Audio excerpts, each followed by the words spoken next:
Okay. I had to go get my coffee. Are we ready to start yapping? This, that. I'm just gonna say yes.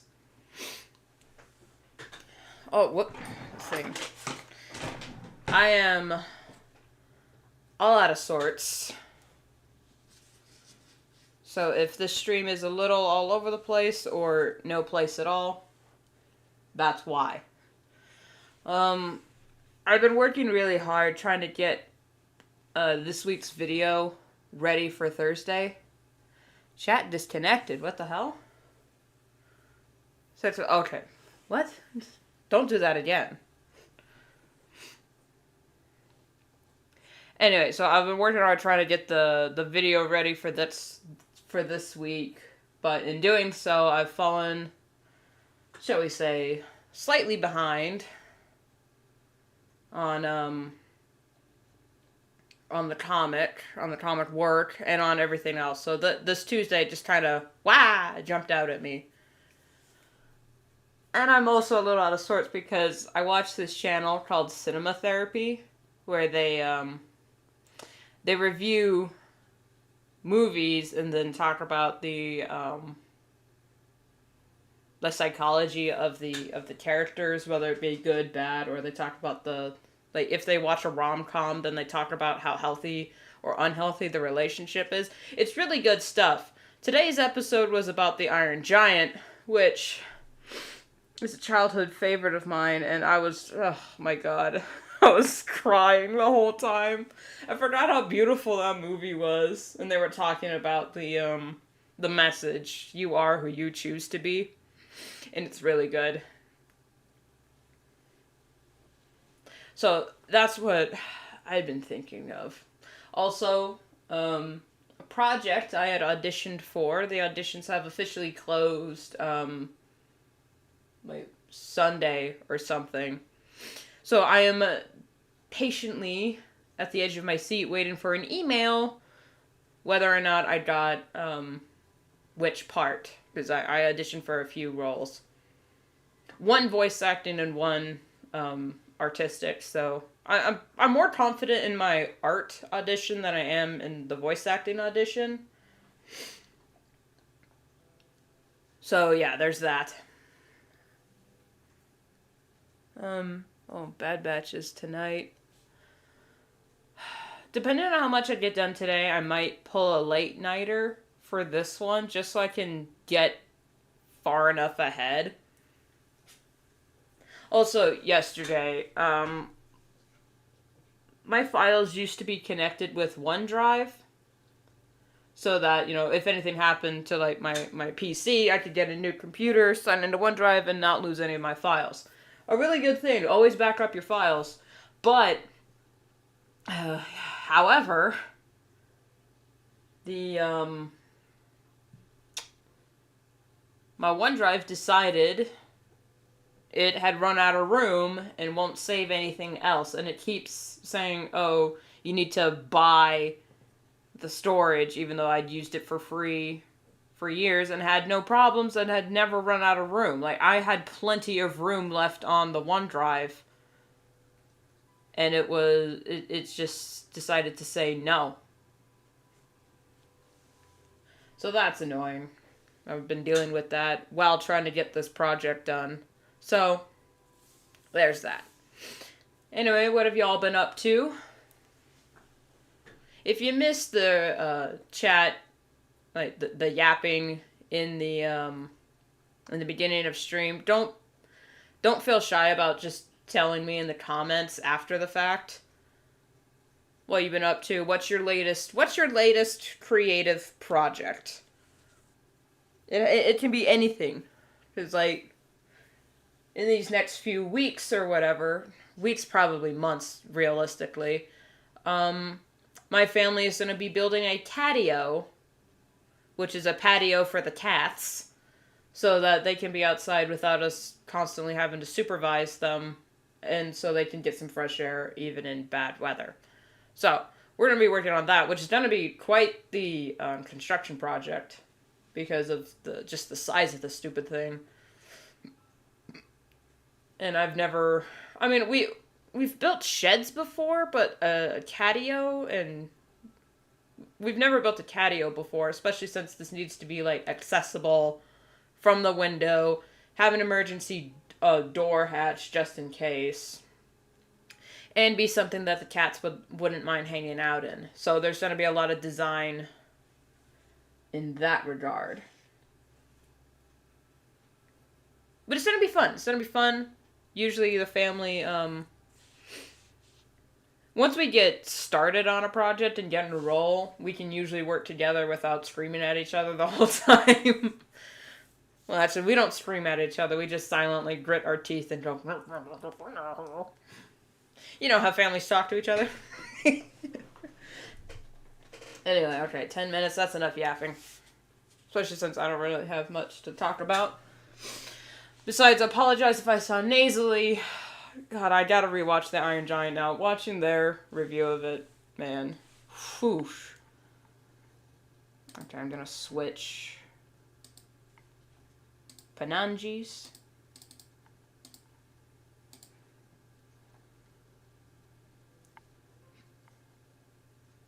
Down and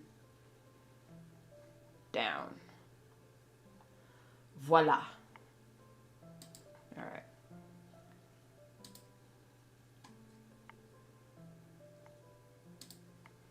And okay. Oh, good. So when I say I'm behind, I don't mean, like, pages are going to be delayed. I mean, I'm behind in the sense that I am not ahead as I'd like to be. So, let's get rid of that. Because this video project, it hasn't been taking a lot out of me. It just has been taking a lot longer to do. And I'm only realizing now just how I'm scripting it to make it, you know, fun and entertaining. That's gonna be a lot of editing. And I still have to voice the damn thing, and it goes out Thursday. Now, granted, I could just work on it on tonight and Wednesday, but I like to keep my certain days separate, you know? Like, Tuesday is my streaming day, Monday and Thursday I work on YouTube videos, and Wednesday I do writing. Which I think I can afford to skip this Wednesday on the writing and work on the video script and get it finished. And maybe start with some voice acting, with some voice work. Because currently I'm working on writing Dreamwalkers. And I have come to a part of the story where I haven't quite scripted it. Like, I wrote in my notes, and this thing happens because, oops, I forgot I need, like, to add some more story substance and whatnot.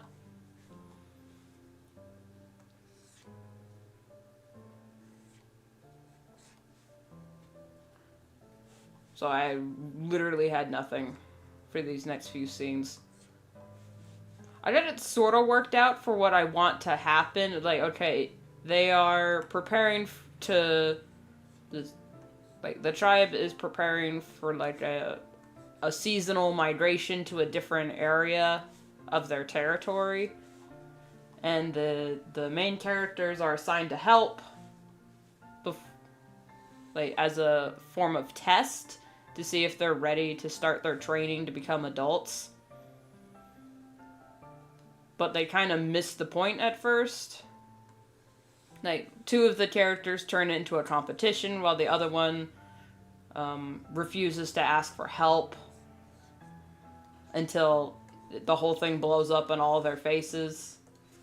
So that I know what happens, but exactly what to write about and, like, how long I want said, I guess I should say, arc to last is confusing. Not confusing, it's just, I'm having trouble deciding.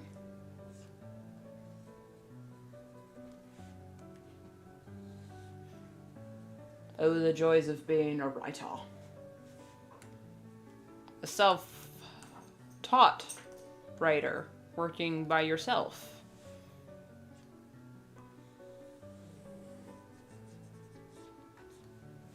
No.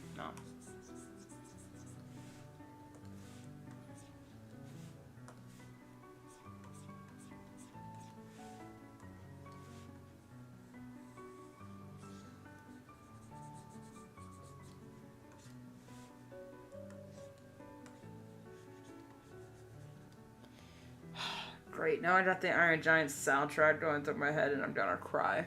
Hey, Emerald.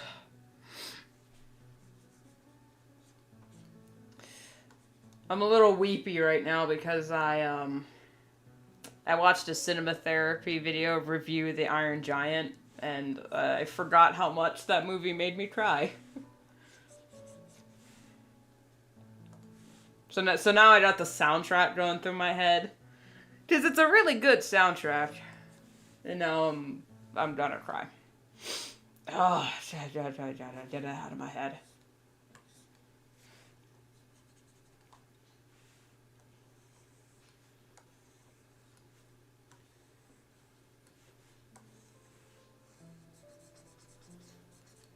So what's going on with you, Emerald?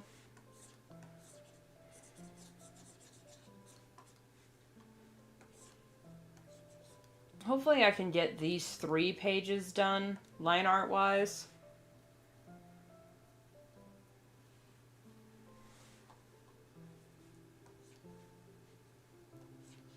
Because the line art, I can't, I say the line art doesn't take me too long. Yet it always does. Actually, the sketching takes me 5 years.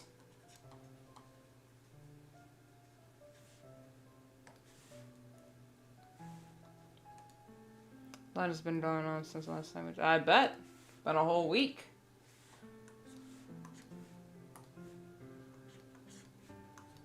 I was hearing a lot of news about the upcoming eclipse, which is next week.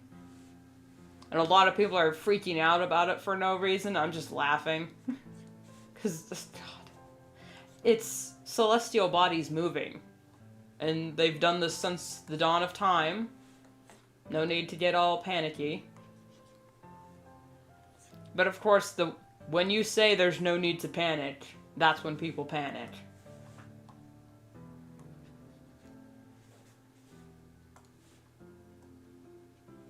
Anyway.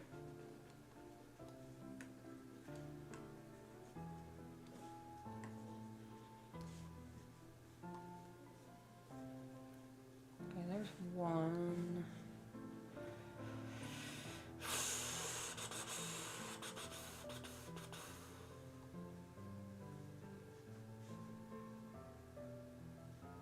Pulled the meanest. I fucking hate April Fools. For that specific reason. Because people are so mean on April Fools.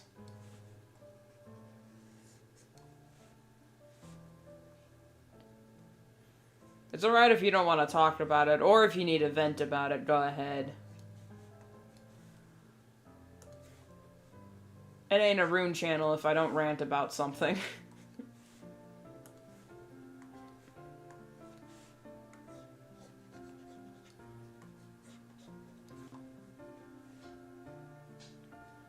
She was moving across the country. Oh my god.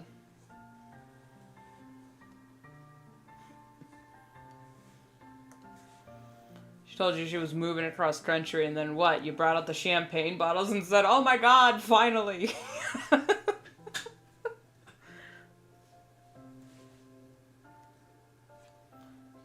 Or you're like, "No, don't leave me!" And then she's like, "Haha, April Fools!" And then you're like, "Man, I wish you would move across country, you bitch."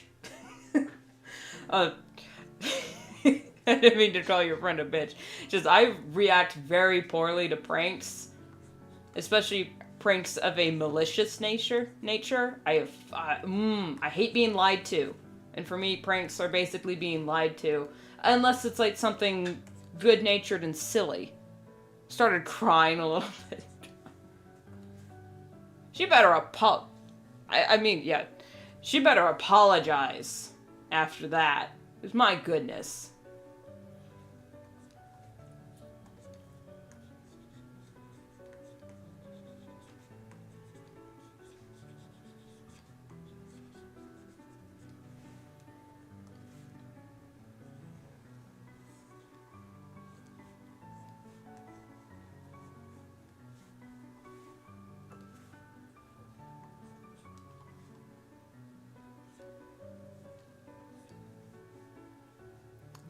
She did, but I'm still mad at her. You have every right to be mad.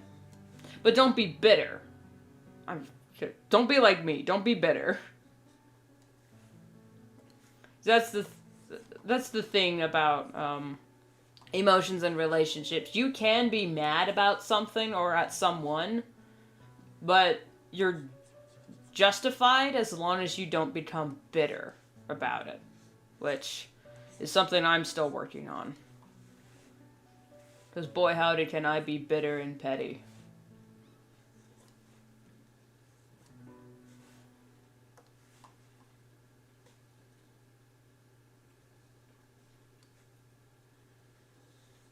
Moving across the country, my goodness.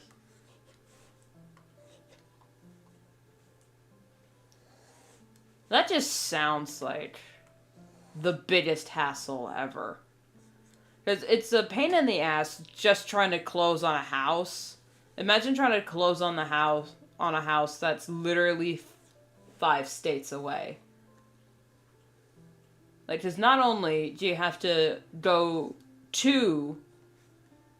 drive to that other state to look at the house, decide you want to buy it, close on it, or like, say you want to buy it, and then that's a whole thing in itself, because you can't just say, I like this house, and they hand you the keys and whatnot. No, you have to go to the insurance company to get a credit loan approved or whatnot, and then you have to, like, go through all these proper channels, change your addresses, and it just...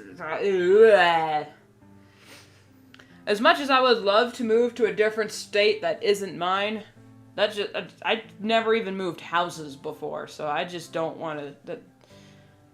If we do move, I don't want to be in charge of that.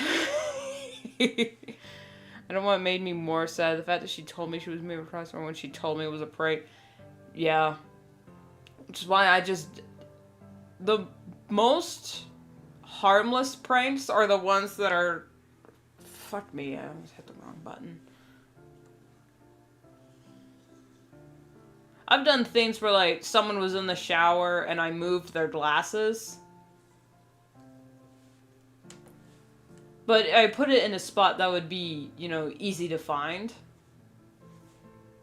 And that didn't break anything. As long as no one is physically hurt or traumatized, and there is no property damage, I think it's okay. And if the person's okay with pranks. If the person says they are not okay with pranks, and then you decide to prank them anyway, that makes you the asshole because they said they weren't okay with it. Like, I'm sometimes okay with... I'm okay with jokes and, like, sarcasm and whatnot, but when it comes to, like, running in the house and saying, oh my god, whatever's getting attacked by a bear, you need help. You run out and help, and people, like, take a picture, like, snap a photo and go, ha, got you. Oh, look at you. That's so embarrassing. You're such an idiot for falling for a prank and saying that someone was in danger and needed your help. Fuck you and your mother for making me for taking advantage of the fact that I care about you dumbasses.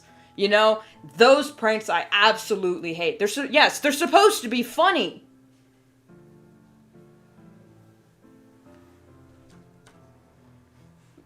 It's just a prank, Anne.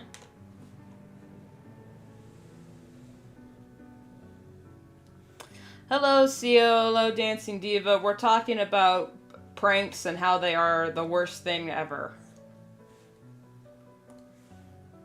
Because the worst day of the year was yesterday. And I'm still recovering from a few of them.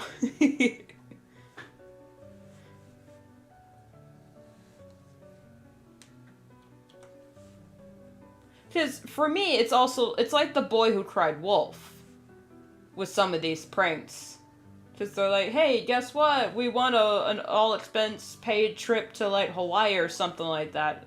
It's like, wait, this isn't a scam? No, it's not a scam. And then you're like, oh, you pack your bags and you're ready to go. And they're like, haha, April Fools. It's like, man, fuck you.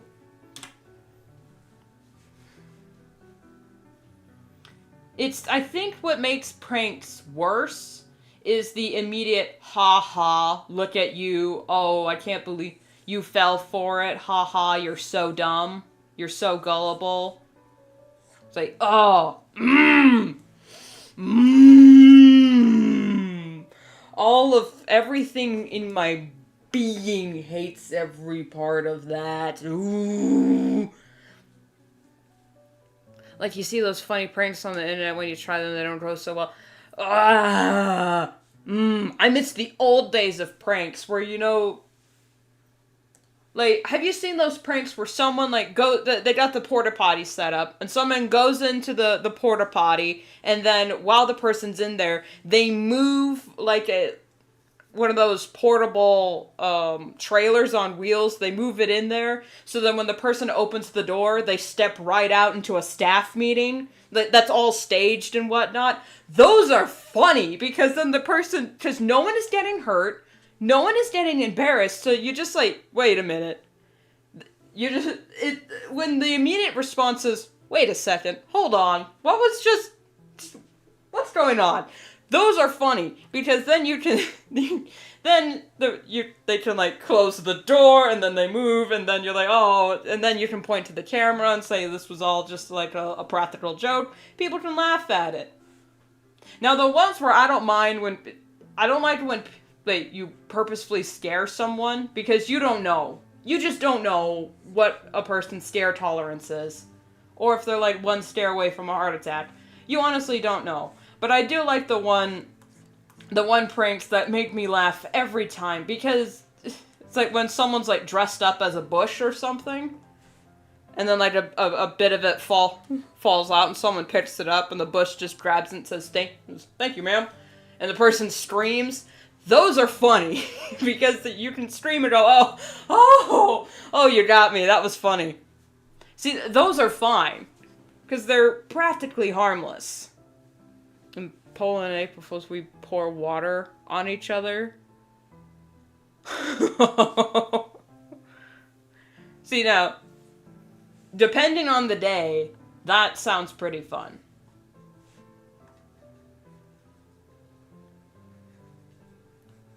So, like, if your prank is exclusively pour water on each other, that's fine. But in, like, America, anything goes. As long as you immediately say April Fools, you can just say, oh, it's just a prank, why are you being so mad? It's like, excuse you, you told me my grandmother was dead? And now you're pointing and laughing at me for believing you, being a good friend, informing me that a loved one has perished? See, now, it's terrible. So I also hate prank channels, because they're all so, they're just so bad. Oh, you forgot it was April? Oh, no, that's some shit. I just hate that day. I hate the 1st of April. You know why the 1st of April is April Fool's Day? It actually has a very interesting history. It's because back in the day, when people were slightly more sensible, New Year's was the 1st of April, which makes sense that you would put the new year right when spring gets going. So, like, hey, it's spring, it's the new year, Happy New Year. But then when they, like, changed the new year to January 1st instead of April, when April rolled around, people would say, oh, Happy New Year. Oh, you April Fool. Because it's not New Year's anymore. That's at least what I've heard. I'm not sure if that's exactly true, or if that's just an April Fool's Day joke spread around to trick people. into believing something that isn't true, which is called a scam. See, now I don't know if that's true. You will have to double check that. But yeah, that makes sense. So if April Fool's Day was just people having, like, oh, let's have, like, fake New Year's parties and just tell people Happy New Year, then that'd be fine. Because it's historical, no one's getting hurt, and it's an excuse to party.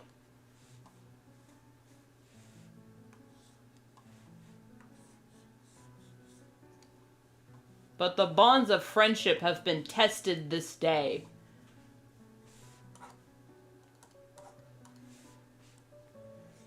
If you're going to blatantly lie to people and then not expect to have any consequences, my trust in you is shattered.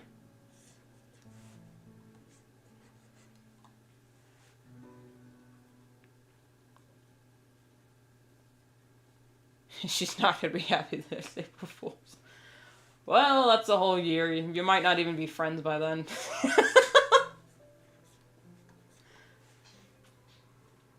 I hate the 1st of April.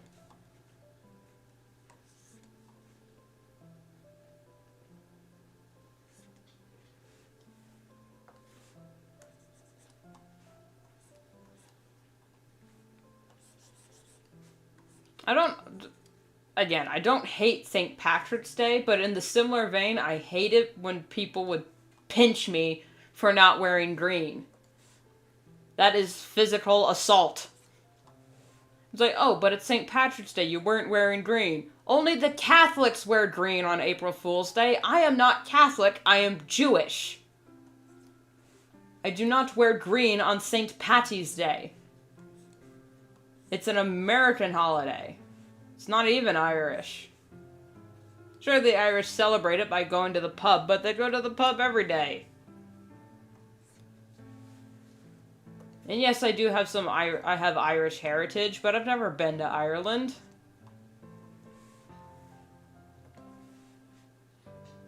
In any holiday, it would be April Fool's Day. I would make April Fool's Day illegal.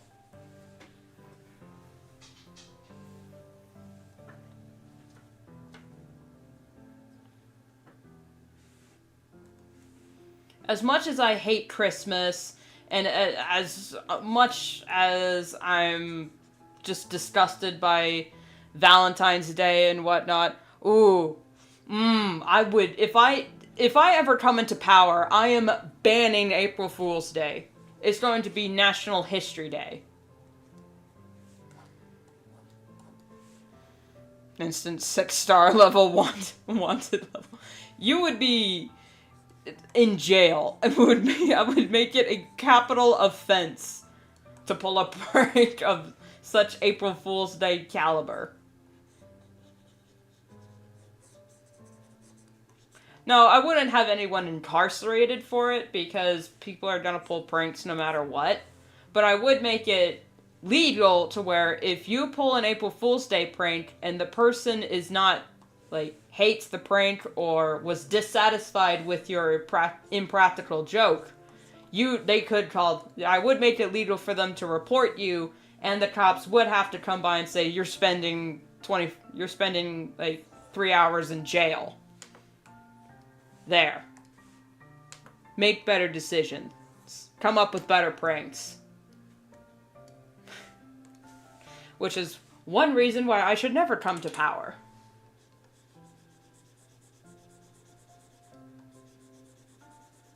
My mother says I take things too seriously. Well, I don't like being misunderstood, and I don't like being lied to. So, what you gonna do? Let them enter new game mode!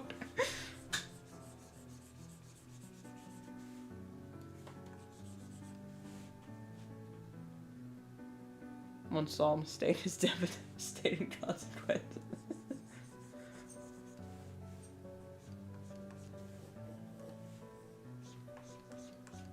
I would do like the reverse purge. Where nothing is legal anymore. You can go to jail for literally everything.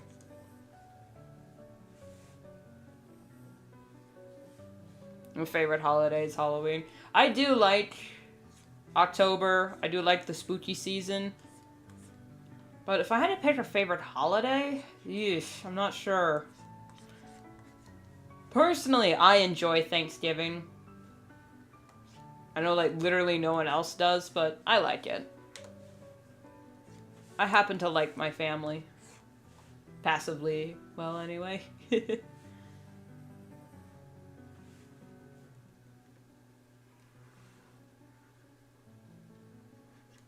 Wait, that's on the... Yeah, okay, the ears are... Okay. He's got different scars on each ear, and I need to keep track of that.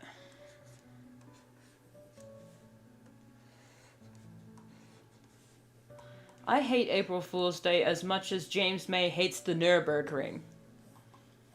If I was on Bomber Command back in 1947, I would have bombed the Nürburgring every night.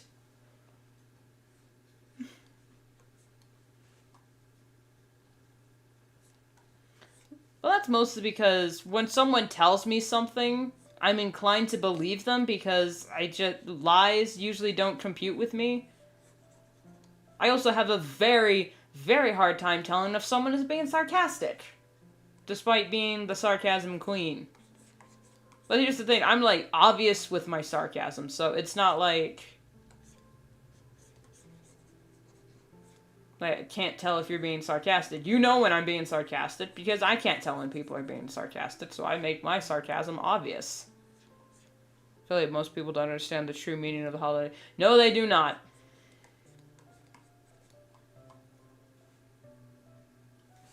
Or, even if they did, and you tell them the history of a certain holiday, they're like, well, that's not how I celebrate it. It's like, still, just because you don't celebrate it that way, that doesn't take away from the history of this day.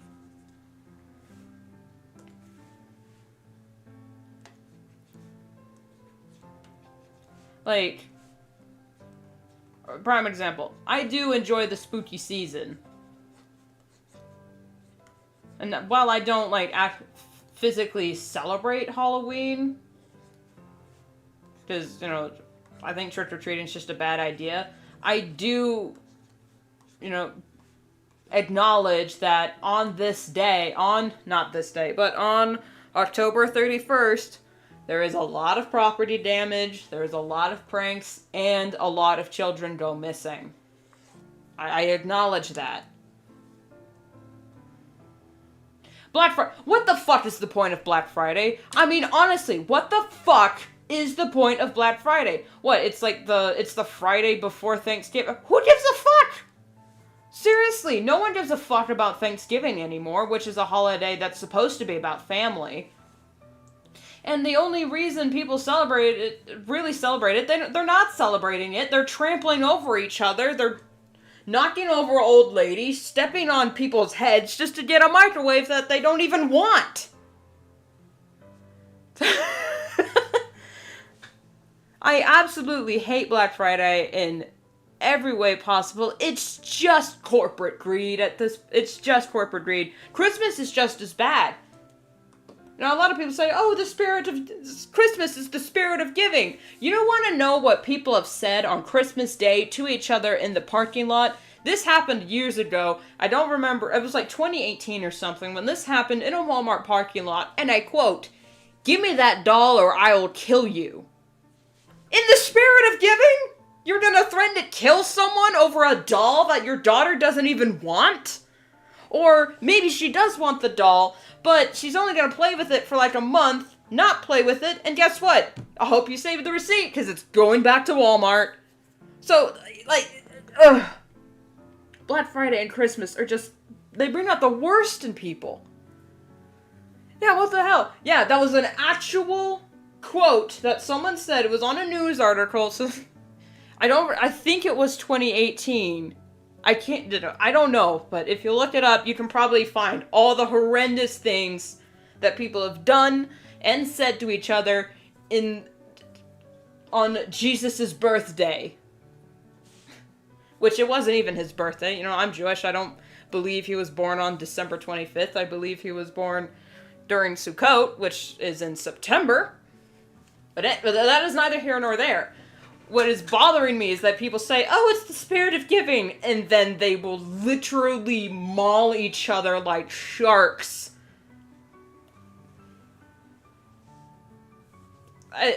For what? For what? Honestly. What do you not already have in your life that you can't live without for one, that you have to wait for that one specific sale? And what the real bullshit is, on Black Friday sales, nothing's on sale. Everything is still market value. In fact, they jack up the price on and call it a Black Friday sale because they think no one's gonna bother checking the market value price. So, it's all for nothing. It's all for nothing. People are just getting hurt and scammed. But of course, there's gonna be no official criminal investigation involved with these stores because it just boosts the economy. And as long as the government officials' pockets are lined with green, they don't care what happens. They don't.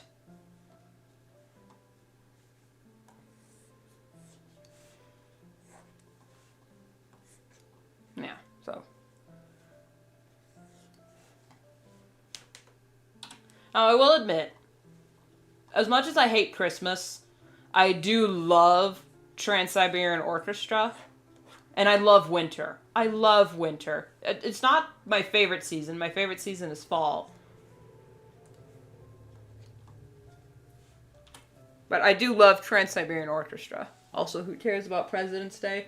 I think it's important from a historical sense because... Does any other country have a day where they remember the U.S. presidents? No one really celebrates President's Day.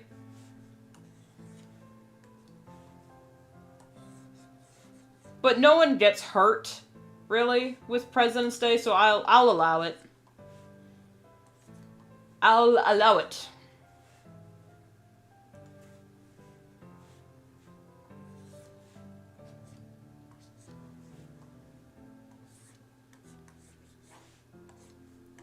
I would sacrifice President's Day to prolong Veterans Day.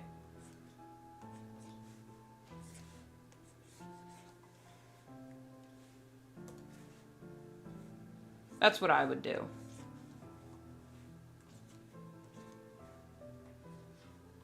Because I think Veterans Day really is not given the recognition it deserves. Same with the people that it's supposed to commemorate.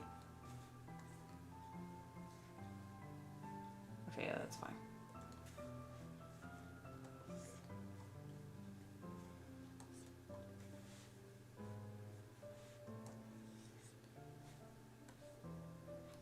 Alright, I'm gonna need, like,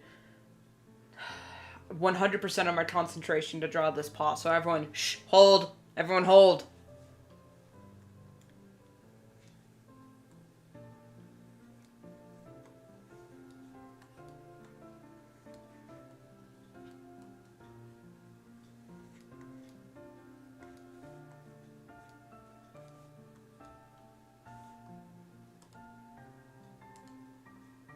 Okay, I got it. We'll just leave. Oh, no, it's still janky. Ah! We'll just leave it. Leave it. It's a gift-giving holiday, but it's just an excuse to get drunk. Same with New Year's. People say, oh yeah, Happy New Year's, just an excuse to get drunk.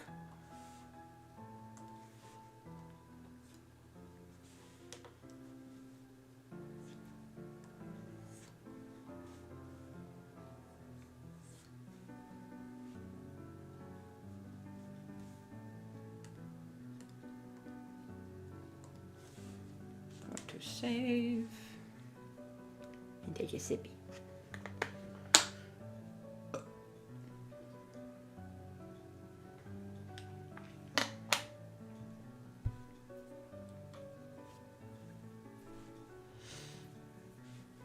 Okay, I'm gonna get started on these ones.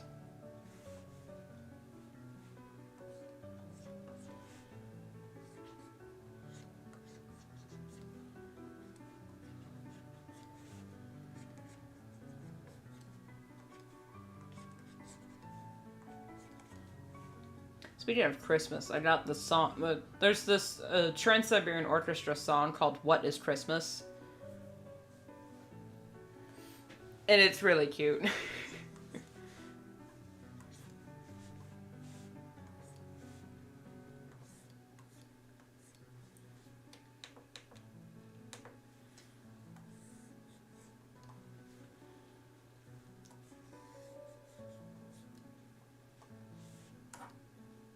I feel like that's wrong. I've heard that one. It gets stuck in my head every time Christmas rolls around. I think of that song. Which is, what is Christmas? Can someone tell me that?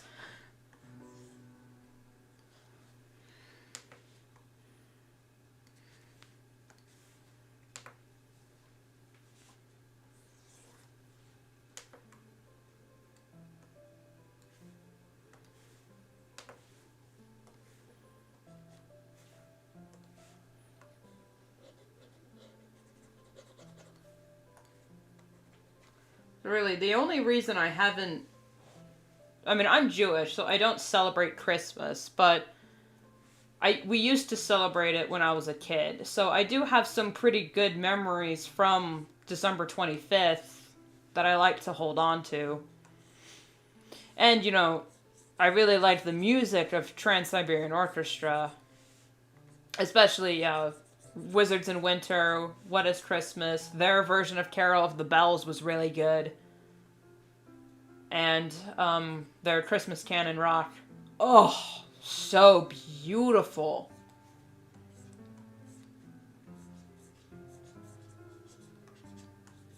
Which is probably why I have a hard time not celebrating Halloween.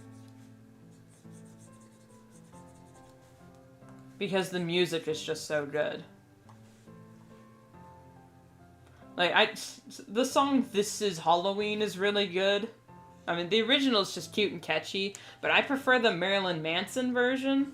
You know, the one that gets a little hard? That goes hard and gets me hard. But, oh, it's so good. This is Halloween, pumpkins scream the dead of night. You know, if your holidays got good music, chances are I'll be interested in it. Now, what good songs do they have about Easter? Not a damn one, because no one actually cares. Even the people celebrating it don't actually care. They just bring out even the Christians, like, oh, this is the resurrection of Jesus. Like, no, you don't really care about that. All you really care about is giving your kids candy again. Besides, he didn't even die on Easter.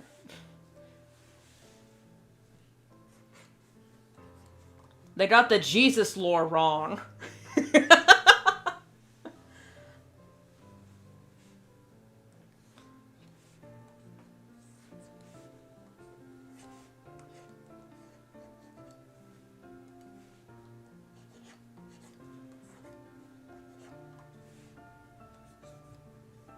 Yeah, it's fine. It's just fine. I could tell you the history about Easter, but then I might get a. I don't have all my facts straight, so it's quite gross, actually. If you look at the pagan origins of Easter, the celebration of the Babylonian goddess Ishtar, who was a fertility goddess, and they celebrated it by dipping eggs in the blood of children. It's awesome. Or say sarcastically, as a Jewish person who just can't let anyone be happy.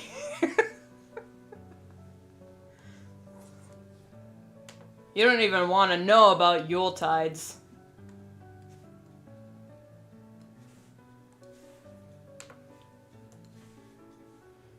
But then again, there's the argument of, well, I don't celebrate it that way. It's like, yeah, well, it's still part of the holiday's history. There's a lot of blood involved.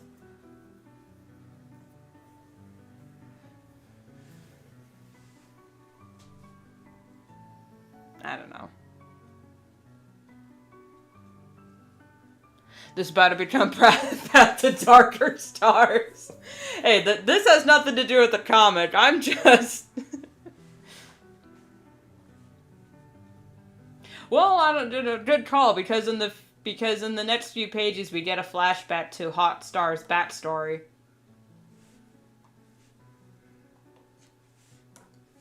So yeah, it is going to be a little darker for the next few pages.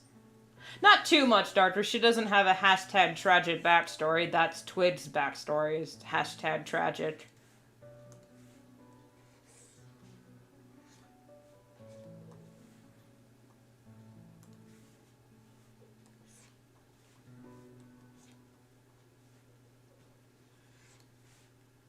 Anyway, can we talk about something other than holidays I hate?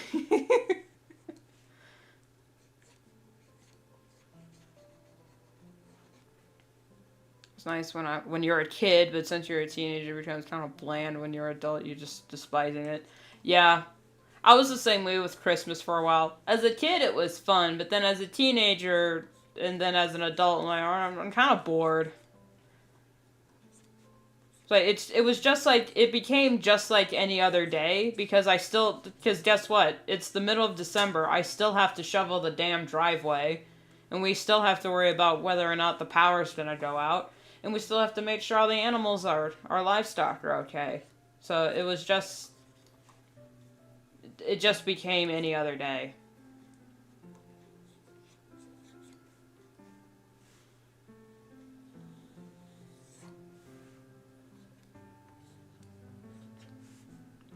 But what about the giving of gifts and whatnot? Well, we just have Hanukkah for that. And we don't give each other crap. We give, for Hanukkah gifts are like useful stuff. Stuff you'll actually need, like... Well, we don't give calendars on Hanukkah because the Jewish New Year is in September for Rosh Hashanah. So that's when we give out calendars, but... For Hanukkah, we remember the miracle. We remember our history of how we reclaimed our homeland and eat donuts. Yeah, let's talk about the drawing. Okay, let's talk about Path to Brighter Stars. What do you want to know? I work ahead. Like, this is page 339, which is gonna be out April 17th. So I like to be at least 2 to 3 weeks ahead. I prefer to be 4 weeks ahead, just so, I have a buffer, in case I'm sick. No, that's the wrong button. In case I'm sick or working on something else, at least the pages are done, so I don't have to worry about it. But I have fallen a little bit behind on that because of other projects.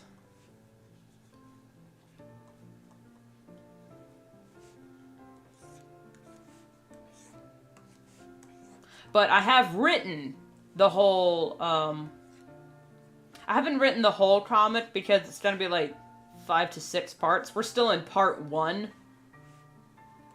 of the story at this point on DeviantArt, which is top link in the description.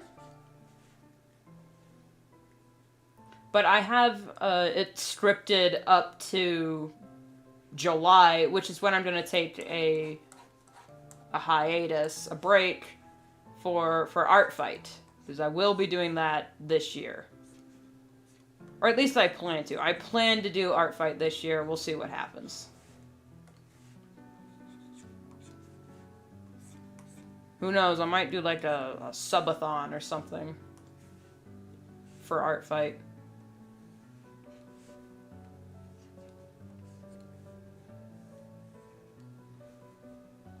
If I can figure out how to get how to get a subathon set up. They get mad at me, but I completely forgot that I started views. Ever since I started going hard on my artwork. Hehe. No, I'm not mad.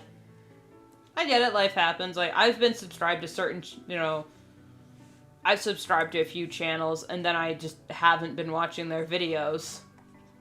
But they still show up in my subscription feed. Because I've just been doing other things. if I can't just have it in the background, typically I don't watch it unless, you know, like for cinema therapy, I set aside, like, okay, to cinema therapy videos, which is a really great channel. I think everyone should watch it. When they're reviewing movies and sometimes TV shows, but just movies and talking about the psychology of it. And most of their episodes are 20 to 15 minutes. Not long at all. Digestible little segments. Oh, no, not that one. Gotta flip it. And it's really funny and entertaining. So I don't mind watching those videos. Some of them, like, if they're reviewing a movie I haven't seen, or like, oh, I'm not really interested in that movie, maybe I won't watch it, but sometimes I just like, oh, I've never seen this movie. Is it good? And I'll watch their reaction to it. And I was like, oh, that's really good. Like, I hadn't seen the Blumhouse version of Invisible Man until I saw Cinema Therapy react to it, and they said it was really good and talked about the psychology of it, of the villain, and the stalking aspect. And since one of them is a therapist and the other one is a professional filmmaker, he also talks about the cinematography and or the animation that was involved with certain shots, and it's very fascinating. So now I have a whole new appreciation for the movie, because not only is the psychological horror of it pretty solid, but also I know how they filmed certain scenes, and it's just how mind-bogglingly terrifying the villain is. So if you want a good horror film that isn't full of jump scares or mindless killing or porn, I highly suggest Blumhouse's The Invisible Man. It is so good. I can't really explain what goes on without spoiling it, but I highly suggest the film. It's not gory or anything, it's very psychological. It's a psychological horror. So if you really want a good mindfuck, it's amazing. I say it's a good mindfuck even though there's no porn in it, but that's what makes it great. Like, I watched it and I absolutely loved that movie. And then I had my sister watch it, and then she was just uncomfortable the entire time because it's just, where is he?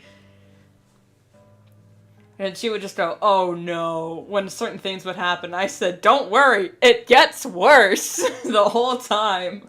And then she was just, oh god. So I think I ruined the movie for her, because I was trying to get her to watch the movie, not hide in the kitchen. I was like, no, don't worry. There's no jump scares. It's just good psychological, am I going crazy horror.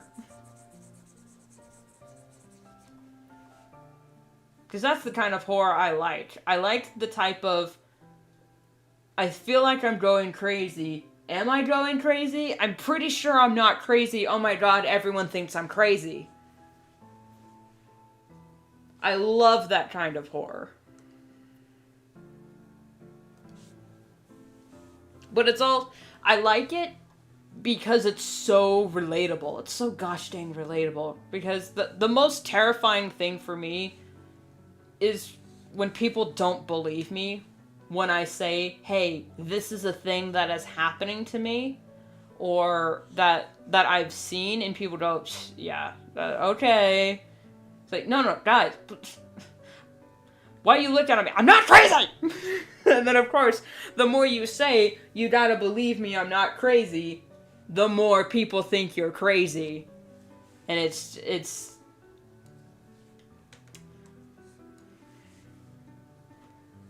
a catch-22. Is that the right phrase? A catch-22? I don't know. It's an uncomfortable situation to be in, but I love it in my horror films because that's actually scary to me. It's more scary than being chased by an axe murderer. I mean, despite how much I love Friday the 13th, those movies are just dumb. I don't think they're scary at all. I laugh my ass off every time I watch those films. The second one is the best one, and I'm willing to fight anyone tooth and nail if they say otherwise. Okay, the first one's pretty good too. And granted, the second one does have that, like, 20-minute flashback to the first film. But the third one was just so bad. The third one was so bad. But it was kind of funny in a way. It had a prankster in it, so I just, ugh. And the 3D effects were just terrible. They were just so bad. Oh my god. Friday the 13th 3D came out when 3D was still new. So, like, movie companies didn't know really how to use it just yet. It was more like a novelty. So instead of actually using it for jump scares, they just used it for, like, baseball bats, yo-yos, brooms, and popcorn. Those are very specific examples because they happened in the damn movie. Like, literally nothing scary happened for the first 30 minutes of the film. And even when Jason appeared to start killing people, it was like, okay, where's the 3D? Okay, that was 3D. That was pretty good. But it wasn't scary. Because the makeup was so bad. Which is really unfortunate, because when the movies do have good practical effects and makeup for the fake gore, the movie studios have to cut it out because it was, air quote, quote, too gory for the studios at the time because it looked too real. It's like, yeah, but that's what makes it good. That's actually scary. But then, like, by 7, the movie companies discovered no one actually watches the movies to get scared. They watch it for comedy. And they leaned into it. I was like, which is fine. The 7th, was it 7?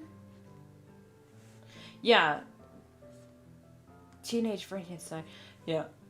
The 7th Friday the 13th. It was either 7 or 6. I honestly don't remember, but it's either 7 or 6. Yeah, it was 7, because the one that immediately followed was, Jason Takes Manhattan. That was 8. That one was okay. I fucking hated a few of the characters. And the, what was his name? One of the teachers. Oh, I wish his death was more graphic. But it wasn't. He just got stabbed. It's like, oh, come on. Come on. Where's the creative deaths? It's like, the second he was on screen, I wanted this guy to die.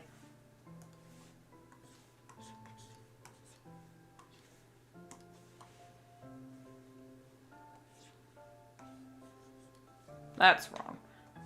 There we go.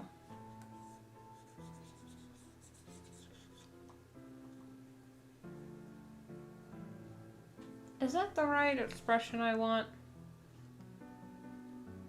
It's not the one I sketched. Hold on. The darkest side of the night.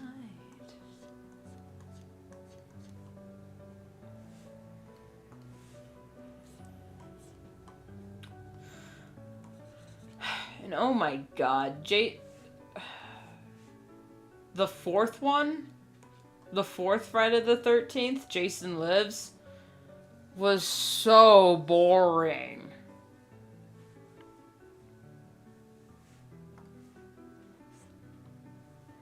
But what really got me is it had the best theme song. It had the song, I don't remember. Who wrote that song? It was called His Eyes. But it was really good. It has the best theme song, but it was the worst, one of the worst Jason films. And it wasn't just because Jason wasn't in it. I mean, Jason wasn't even in the first one. And that one was still really good because Pamela's amazing. Pamela's Jason's mom. But it was just so bland and boring. It should have been cool, is what's really getting me. It could have been great because we had an adult Tommy who was the kid that Jason traumatized in the... No, it wasn't the fourth one. That was the fifth one. The fourth one was with Tommy. Right? Was the sixth one the one that was supposed to be the Carrie crossover? Now I genuinely don't remember. I claim to be a Friday the 13th fan, and yet I don't remember what order.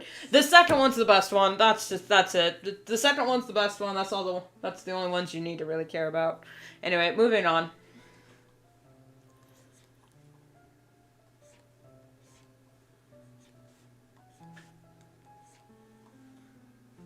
We were talking about Friday the 13th.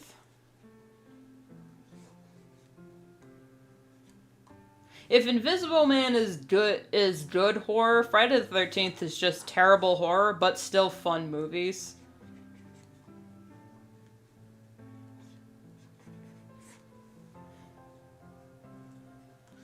The second one is the best one, and the third one's really bad, but again, it's got a really good soundtrack. The intro music of it is just, oh, it's a bop. Same with, the fifth, I'm pretty sure the fifth one is the one where it's not Jason, it's actually the paramedic whose idiot son got killed, and he's like, oh, I'm gonna dress up as Jason to scare people, and then he's just he's just really bad at killing people, even though he kills a lot of people, and, like, it was so boring. I can't even tell you what happened in that film, because it was so boring. But it ended, like, implying that Tommy was gonna be the next Jason, which would have been cool!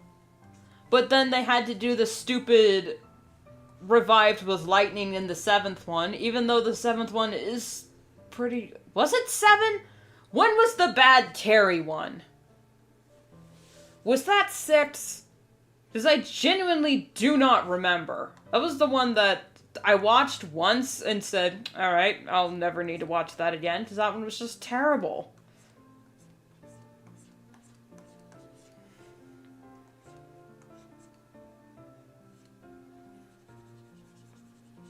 Either way. When your horror movie becomes good comedy, you've kind of failed on horror. I think the scariest movie I've ever seen was Signs. Oh, that's the one with the aliens! Yeah, and they're allergic to water. That one was really good. It's a, M. Night Shyamalan movie. That one scared me as a kid, but I feel like if I watch it now, I might not be as scared because it's kind of a philosophical question about... I can't remember what it was actually about, because it was kind of a Christian theme to it, is what I remember, and it was a movie about belief.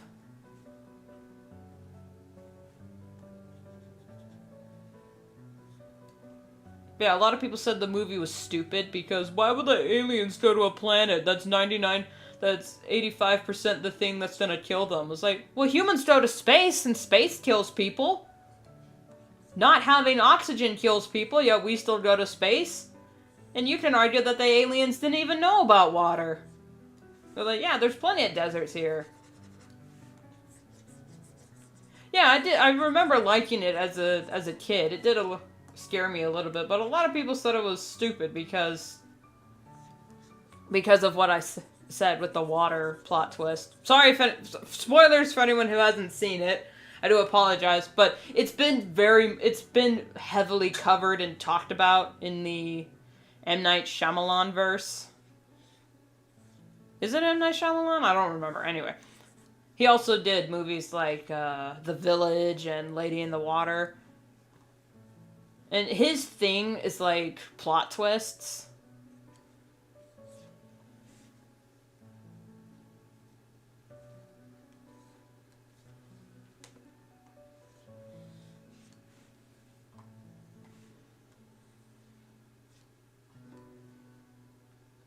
You know, it's a funny thing about movies that scared me as a kid. Remember, The Odd Ones Out made a video talking about The Dark Crystal and how that movie scared him as a kid. And I remember him talking about it. I was like, what's so scary about it? I loved The Dark Crystal when I was a kid. I specifically remember this. We didn't have it on DVD, but the library had it. So anytime I saw it in the library, I would immediately check it out and watch it like 3 times. I thought the movie was amazing. I loved every bit of it. And that was me as a kid. So I was like, The Dark Crystal didn't scare me. I thought the Skeksis were cool.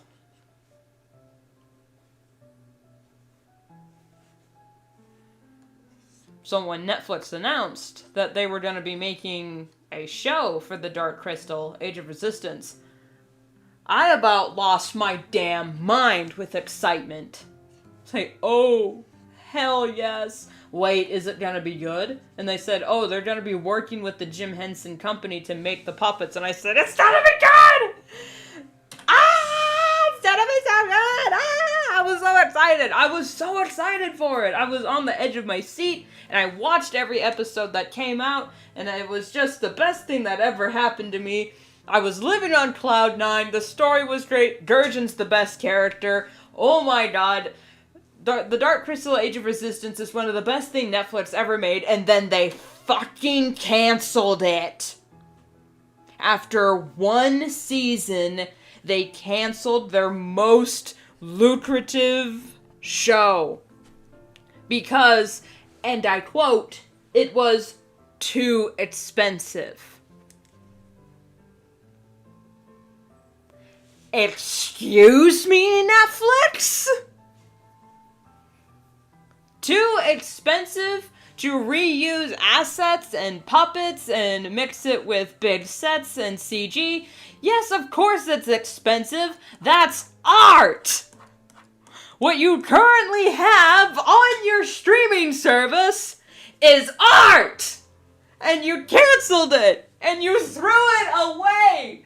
And then you know what's also BS? They announced, like, years later that they were gonna do an animated series for the Bone books. For the Bone... Did any of you guys remember Bone? It was a graphic novel about these little bone creatures that found themselves lost in this fantastic world, and it had dragons and whatnot, and rat creatures that were Russian for some reason. But it was really cute and funny and had really good world building. It's really good. It's called Bone. By... Oh god, who's it by? Hold on, actually, I'm going to find. Pardon, okay. Bone books. I should probably say Bone graphic novels. Bone... Okay, yeah. The first one's called Out from Boneville by Jeff Smith. The series is called Bone because the little creatures have, like, all bone in their name. Or, like, little bone people. I don't know how to describe it. But it's really good. And Netflix announced they were going to make an animated series working with the original illustrator and writer to make this animated series, and then they canceled it. They greenlit it and then canceled it. And this was, like, right in the middle of the strikes. So just hearing about that, I almost picketed outside. I don't have any studios near me, but I would have picketed just for that. That's bullshit! They had a good thing going for them that if they had just stuck to it, it would have been great. But then they didn't.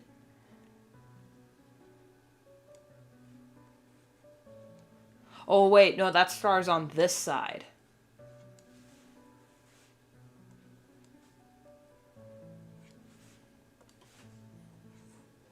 Anyway. What gets me is that Netflix has made some really good animated shows. Like Cuphead. Cuphead was amazing. I've never played the Cuphead games, but when I watched the show, I was like, oh my god, this is so good. It tickled me in the nostalgia because of just the animation style. They had like a little bit of rubber hose animation. They used some assets from the games. The Cuphead show was really good, and it was funny. Oh my god, it was so funny. I was dying of laughter, and the music was really good too. I haven't finished it. Like I watched like season 1 and 2. I didn't watch season 3 because my Netflix was getting way too expensive and we had to leave. I say as I have a Disney Plus account. I don't want to talk about it.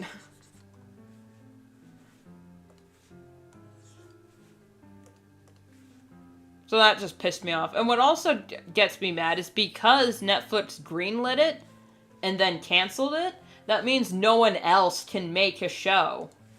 Like, the writer can't go to a different company to get the show made.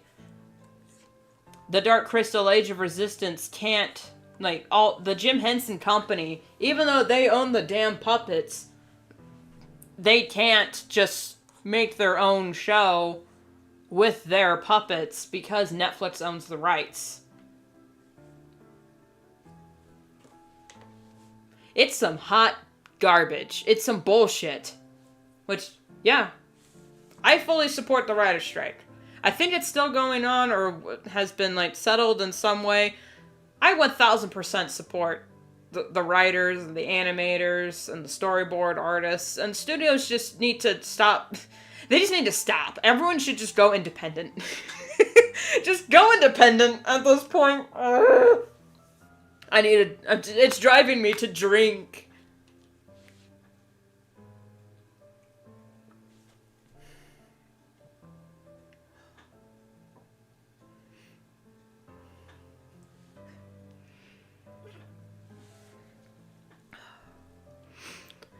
Okay.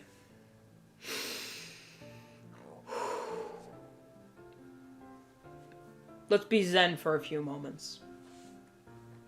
I'm going to color in the eyes because I include them as part of the line art.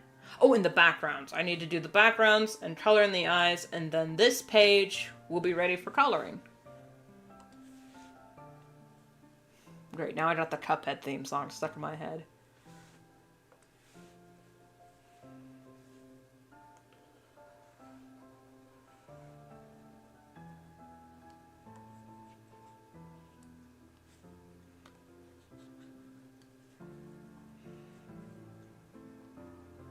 Damn it, now it's really stuck in my head. I think my favorite Cuphead song...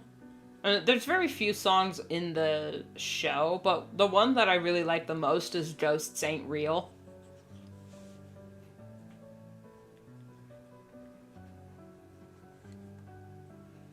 That one was really fun. Because the animation stuff... I grew up on Fleischer Bros animation. And you know, like, in Felix the Cat and Popeye. So any animation style that vaguely reminds me of it, I'm just a kid again. Which is probably why companies feast on nostalgia. And I get it. It's a very powerful drug. I don't know what chemical in the brain nostalgia activates or that creates nostalgia. But it works to treat. Okay, behind them is it's a whole forest. and drove. I think I'll airbrush it in because they are the focus.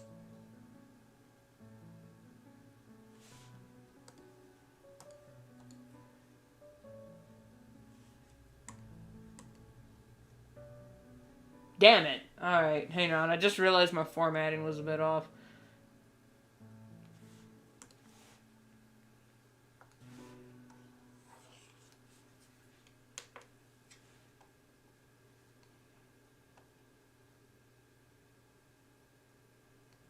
There we go. Need to go grab some chocolate BRB. Bring me some too.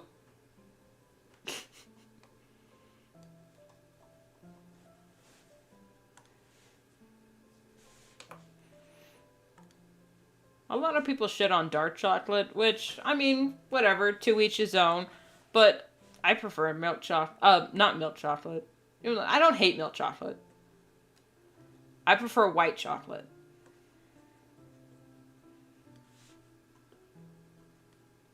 Especially with red velvet. I am one of those people. I love red velvet with white chocolate. The best chocolate bar ever is Three Musketeers. Specifically the mint Three Musketeers that they don't sell anymore, that you can only buy on Amazon and the mini bites for like $15 to $20 a bag. And it infuriates me because they sold it in stores a long time ago, but then that was only during Christmas. So then every year I would wait Christmas and then run around the store looking for my mint Three Musketeers fix, and would never find it because they stopped selling it in stores. And I had to find that out the hard way. Yeah, I cried in the fetal position. A lot of people like Twix and Snickers. Personally, not a fan. There's nothing wrong with it. It's just, I just don't like it. Yeah, I know. I do like regular Three Musketeers. And I'm not against Milky Way either. And I don't hate Kit Kat. But if I have the option for literally anything else, I'm taking it.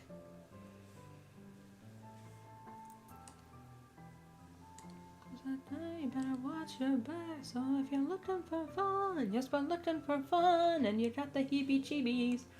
We got the heebie-jeebies, pat your backs up and go. Welcome to the Cuphead Show. Welcome to the Cuphead Show. Ah! It's stuck in my head, I'm sorry.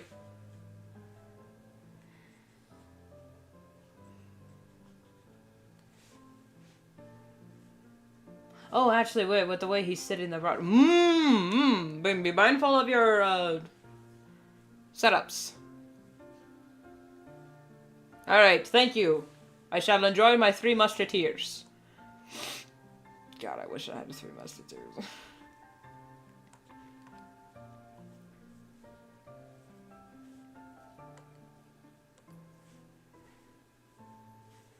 From where he's sitting, she would be right about there.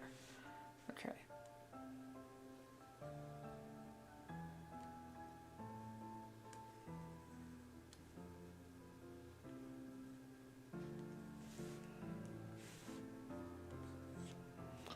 Alright, everyone, in the chat, what's your favorite chocolate bar?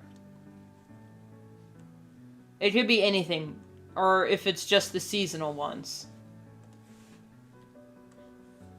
It doesn't have to be a chocolate bar. You could like the Reese's cups. Those are valid.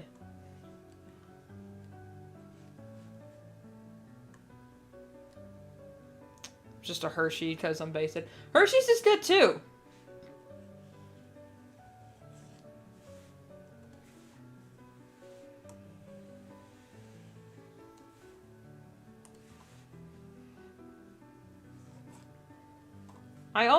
I kind of like Butterfingers, but it is a bit messy. Also, real quick, what is y'all opinions on Tootsie Rolls? All right, let's just get a verdict on the Rune chat. What's the vibe on Tootsie Rolls? I'll await your response.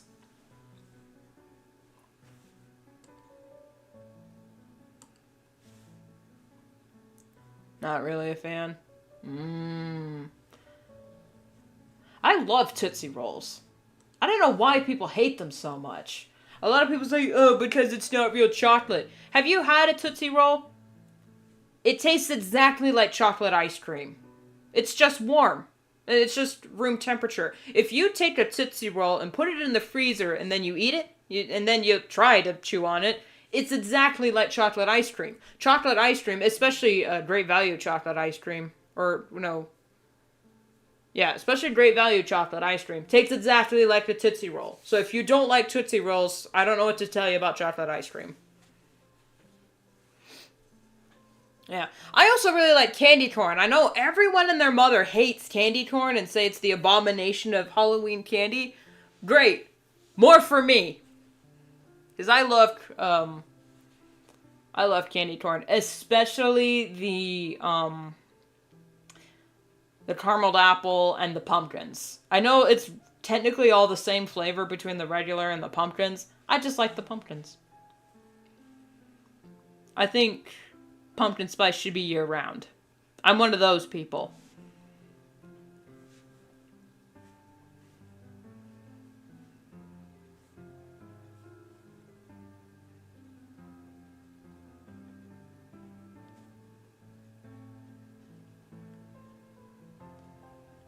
Pumpkin spice should not be a seasonal thing. It should be year-round. That's just common sense.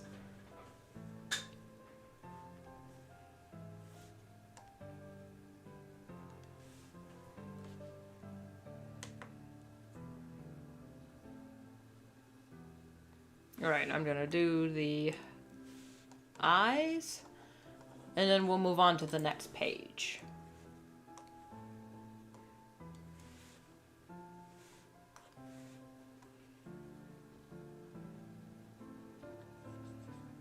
Also, apparently someone on the writers team for the boys show hated Almond Joys. I'm sorry that your life is allergic to happiness. Almond Joys are as their name. It's a joy. My opinion on pumpkin pie is that it's the second best pie flavor. The best pie, not including cheesecake, because who the hell includes cheesecake as a pie, is Danish apple. Now, and that's not to say any of your coconut creams, or your cherries, or your sweet potatoes. That's not invalidating any of those pies. They are still pretty good. But pumpkin pie is king.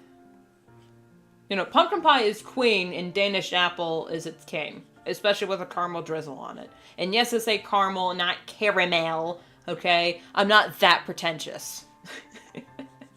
I'm not posh.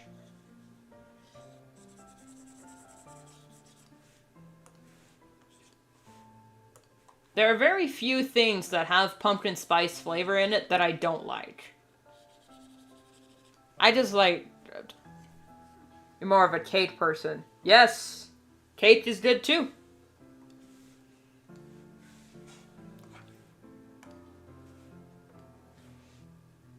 Just passing by to say hello. Don't have time today. That's fine.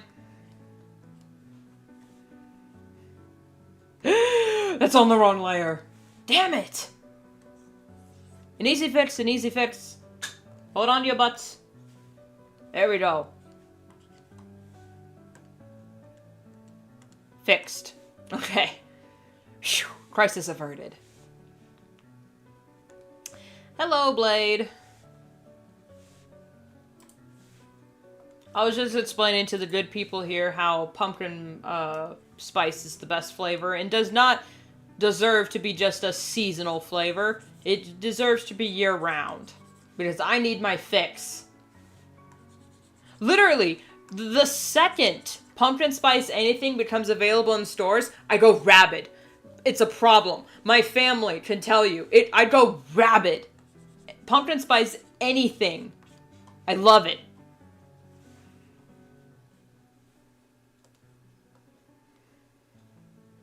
Yeah, I missed all the rant. Well, the stream will be live later, and I'm thinking about just taking doing stream clips. It's gonna be a little bit more editing on my part, but hey. It'll be the highlights reel.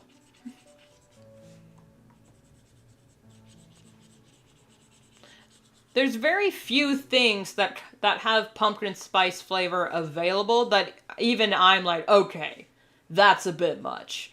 Now, Americans put bacon on everything. I hate bacon. I absolutely hate bacon. Thank you for the compliment on the eyes. Because I'm Jewish and I can't eat pork. And even if I could, bacon on donuts or in ice cream or in coffee, disgusting. See a doctor. However, there's very few things that don't deserve the pumpkin. Now, on meat products, obviously you don't put pumpkin spice on meat products. However, if you haven't had a pumpkin soup that's had meat in it, like you use like the bits of pumpkin as a base for like a beef stew, oh my god, with cheese, it is so good. Pumpkin originally was treated as a more savory flavor rather than, you know, just something sweet. And they served roasted pumpkins with cheese and spices and had like meat cakes with it. And it's really good. The one recipe I followed had like there was pumpkin spice salmon. Now, we say boo to that, but if you think about it, if the salmon is like smoked with spicy roasted pumpkin on the side, as opposed to like potato, that could be good. But if you're throwing like cinnamon and allspice and nutmeg on a salmon, I'm not sure I could be okay with that. But then again, I thought Velveeta cheese didn't belong in fudge. And yet here we are. I made Velveeta fudge one time just, you know, for the fuck of it. And it turned out really good. Some of the best fudge I've ever made. Granted, I struggle with making fudge. But that is neither here nor there. It tasted really good. It does use a lot of powdered sugar in that fudge recipe, but oh boy, it blew my mind how good it was. Like, I didn't taste the cheese at all. I definitely smelt it when I was cooking it, so if you don't mind the smell of chocolate, sugar, and Velveeta cheese, it's an odd experience while cooking it, but when you, like, give it to someone and don't tell them what's in it, they're like, oh, this is really good. And you're like, yeah, it's got Velveeta cheese in it. They're like, huh? What? It's a joy. Not a fish fan, but yes, that includes sushi. Well, it's okay to not be happy. I'm sorry. I like fish. I prefer salmon, like good, delicious smoked salmon. Mwah. Oh, heavenly. We hardly ever have it because fish is expensive. Especially good Alaskan salmon. But I'm fine with, like, pollock and bass and whatnot. I do like fish. I haven't had real sushi. But I've had, like, my sister's made homemade sushi rolls with, like, tuna and whatnot. And I enjoyed that. It is an experience, and I don't really like it. It is, yes, an experience. The way with traditional Japanese cuisine, it's all about the show and the presentation and the act of presenting the food. It's not really about eating it. Now it is. Now when they serve sushi, you're supposed to just put it in your face.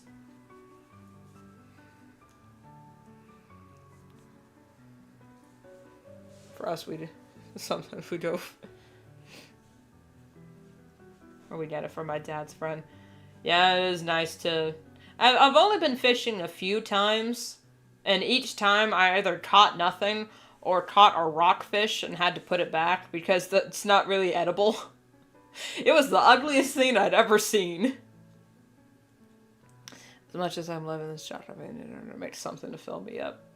Oh, if you really want a really good filling thing, I always go for protein shakes. But don't just do the protein powder in the milk. That's lazy. No, what you gotta do is take the protein powder, chop up a banana, a dollop of peanut butter, blueberries, milk, and a bit of drizzle of the Hershey chocolate sauce. It is like cake batter. Especially if you get the banana just as as it's brown. The browner the banana, the better. Because then it breaks down easier, and it's thick, and it's not chunky, but it's still thick enough, and the blueberries are really good vitamin-wise, and they add a bit of color. And it depends on the flavor of the protein powder. Like, if you're doing, like, strawberry protein powder, wait, that actually might work with the strawberries, the bananas, the chocolate, and the blueberries. That would really be really good. But as a good base, vanilla. Or chocolate. But if you're using, like, fruit punch protein powder, ugh. I hate fruit punch anything. Except, there was one time I had, like, a fruit punch flavored Monster. It's really good. I don't have any of those greens, I'm assuming. Well, then, another good filling thing is, anything with cheese is really good, because cheese is not only a dairy, no, it's not a protein. But cheese on toast with garlic butter. There you go.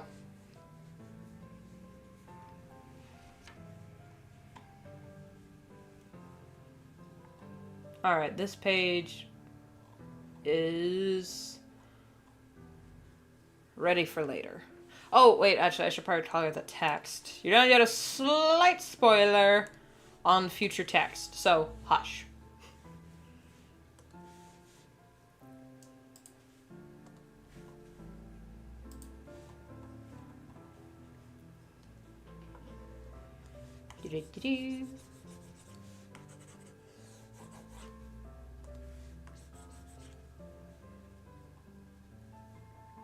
Literally calls me the cheese monster. Hey, cheese is good.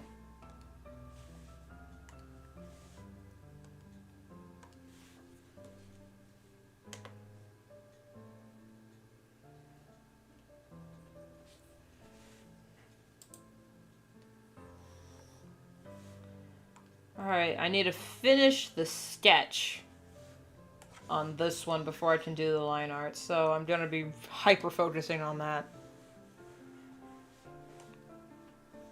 It's better than some of the nicknames I got when I was a kid. That I will not be talking about because I hate them. The nicknames, not my family.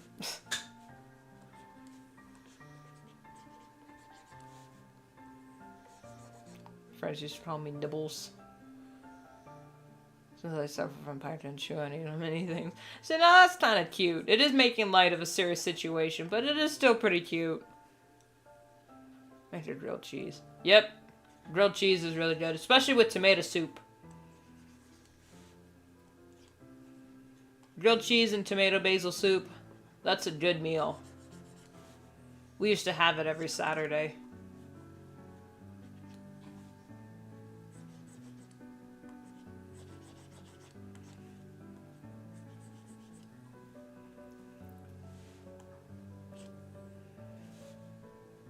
Or should I... Hold on.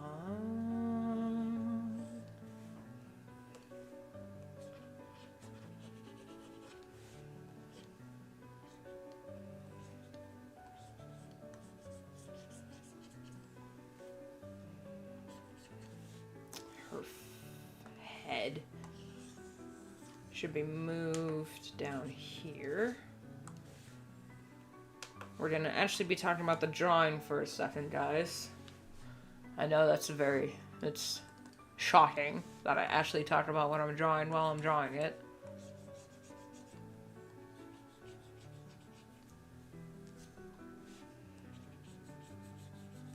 We're gonna see a young hot star and how she was a completely different person.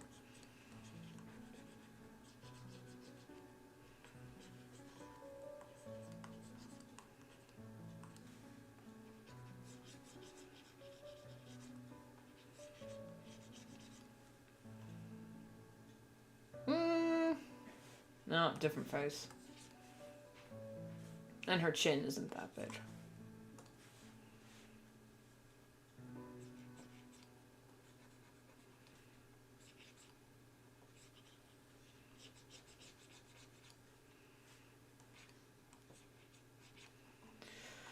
Speaking of, I should probably get something to eat soon. It's 1 o'clock. Hello, Maz.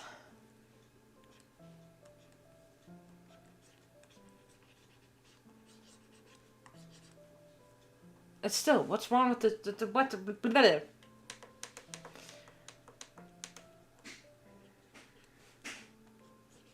Doing the line art on some future pages, and I forgot I didn't finish this one sketch. So I'm losing my mind on that. The FNAF song? Yeah, the one with, yeah, Memory from the... I know what you're talking about, I'm just trying to remember. Joy of Creation. It was a Joy of Creation fan song. Yeah, that was pretty good.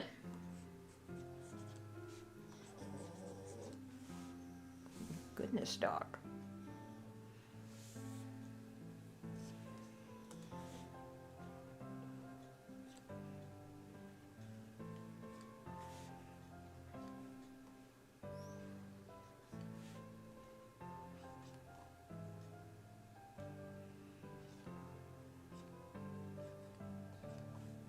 Alright, I'm gonna finish her head and ears and then move it down because her neck is currently too long.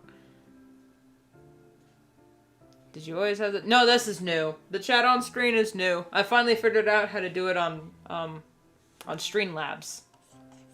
And by that I mean I finally got Streamlabs.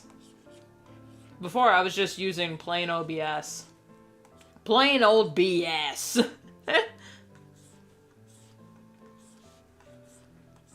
Yeah, now everything you say is plastered on screen for the world to see. So be careful what you say.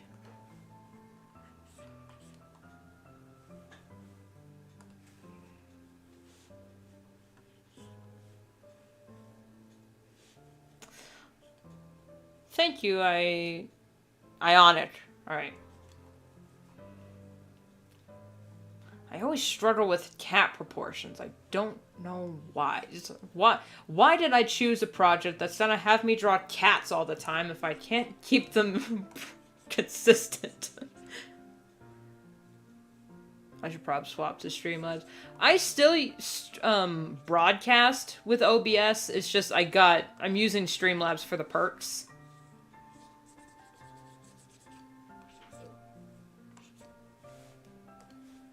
Even though it is pretty easy to switch over from OBS to Streamlabs, and a lot of people have done it. It's just I'm allergic to change, especially drastic change, so I'm just gonna stick with OBS until I'm forced to transfer over.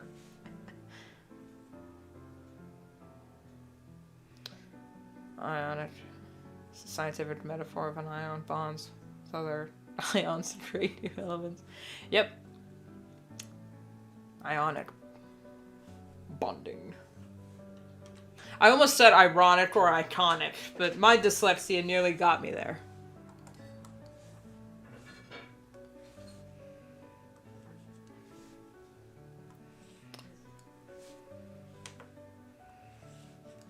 Despite being more of a papyrus fan, I do like a good pun. Even though half of them piss me off.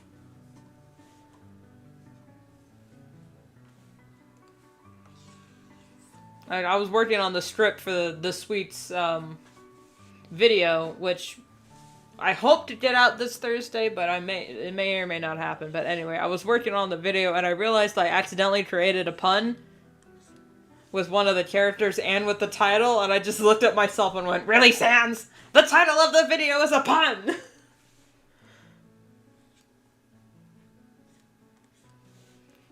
So I was laughing about that.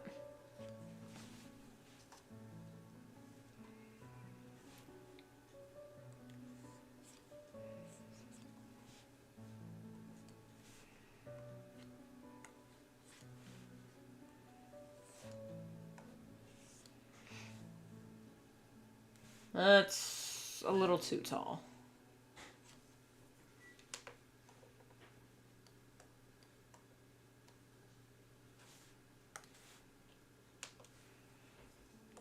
And now that's a little wonky.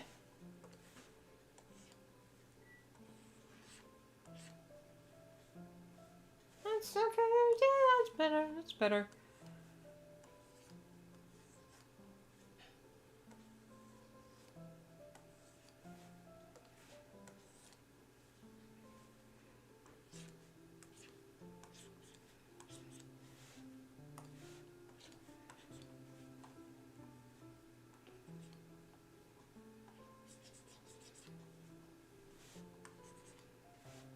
Alright, there's something wrong with this with the anatomy downstairs here. And I'm fairly certain of what it is, but I'm not exactly sure how to fix it.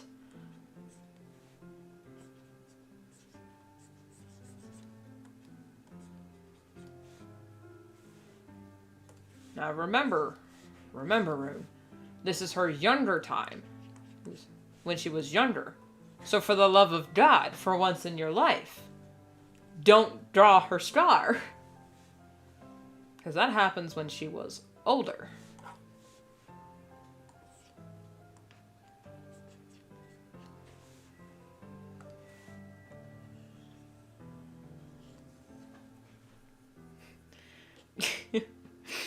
The chili dog, not the baby. I love that episode. And that joke. And the show. Oh. Unfairly canceled. And unceremoniously canceled. And unfairly hated. A lot of people hated that show. Why? Those people just hate happiness. It was stuck in my head. I had to get it out. Well, if you say so. The chili dog, not the baby. Oh.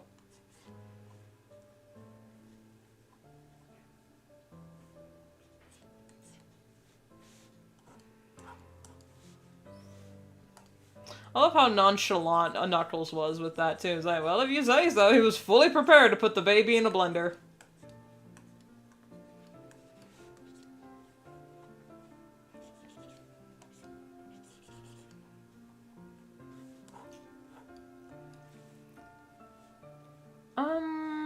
Over proportion of the body, maybe for the shot, the head needs to be bigger.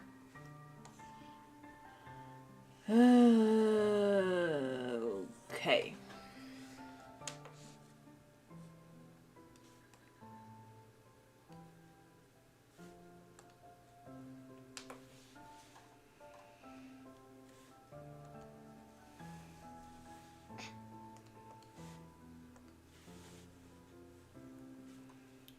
Now for her, since it is a darker tone, should I make it so that her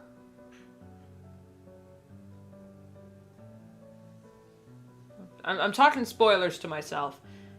Should I make it so that she is from this area? Or should it be completely non-related and that the characters are similar only in theming and not...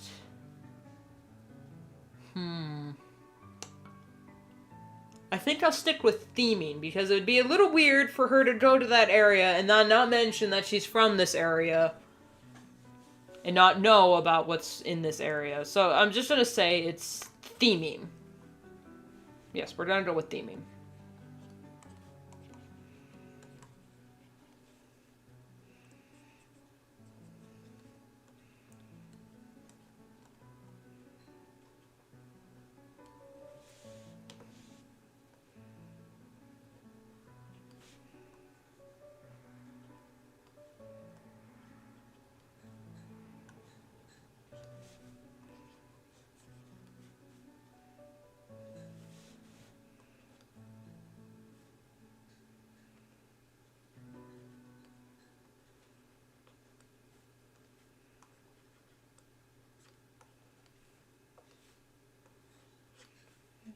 see the dark end of a tunnel and the bottom of the pit.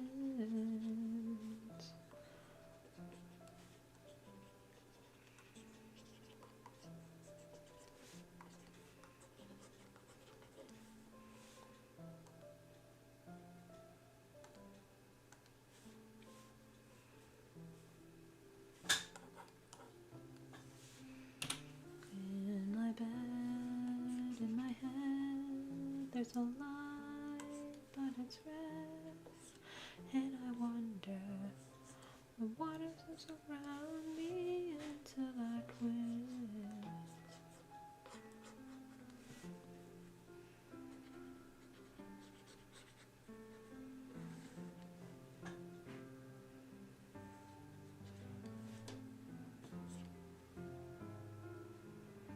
Have you caught up on the Wilbur George and Punts lore?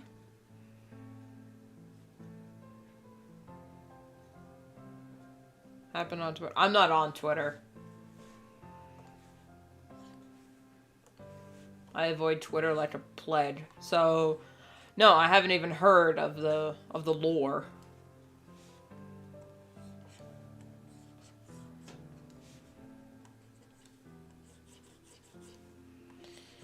But anyway, alright, let's hear it.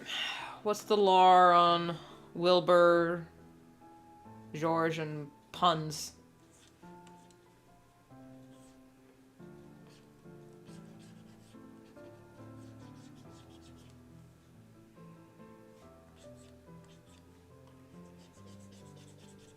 Oh, you can? Alright. Bullet point. Can you, like, bullet points it or something?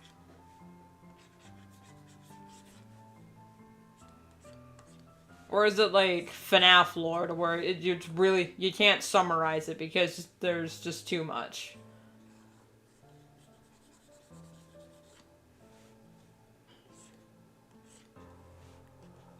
No, I don't need it like that. I love... Okay. Oh my god, Blade, you're gonna have to calm down. They're gonna put me with a bunch of 5-year-olds. That's why you got to beat it. You gotta beat up the biggest kid in the yard. Knuckles, that's prison. Only if you let it be.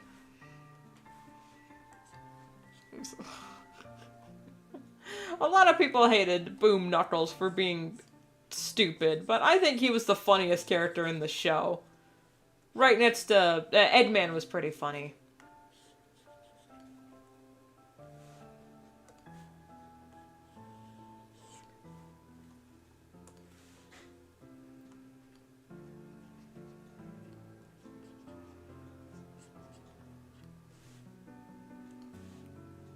He is. He really is so relatable. Boom Knuckles is just so relatable. Like the one time Sonic was like, I thought you liked all this nature stuff. And Knuckles is just, I do! That doesn't mean I know how to live in it. It's like, yep, I love nature. That does not mean I know how to live in it one bit.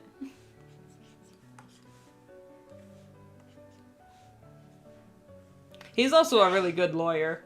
That episode was so damn funny. Where he was his own witness. And had to testify against Sonic.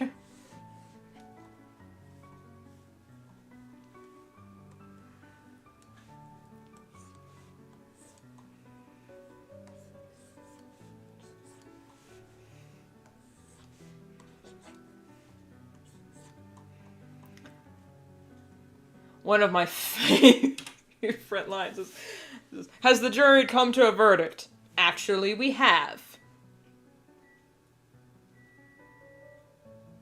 Would the jury care to share their verdict? Actually, we would. It's just...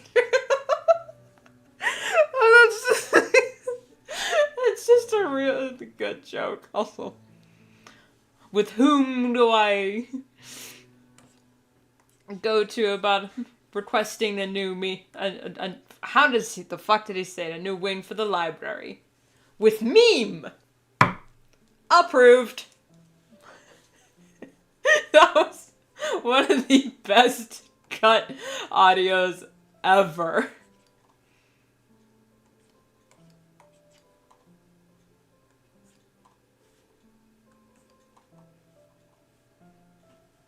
Also, he made Myuu illegal that one time.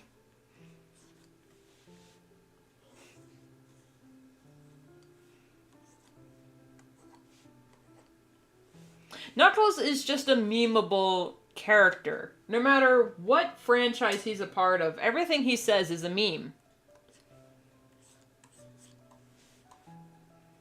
Like, even in the movie, he's like, "How dare you attack me in my hour of need?" When Sonic just threw sand at him. The tiny hedgehog has been destroyed.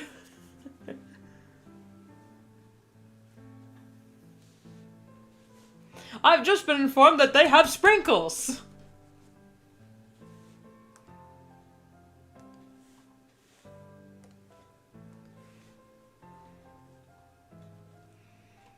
I have also conquered the second of the bases.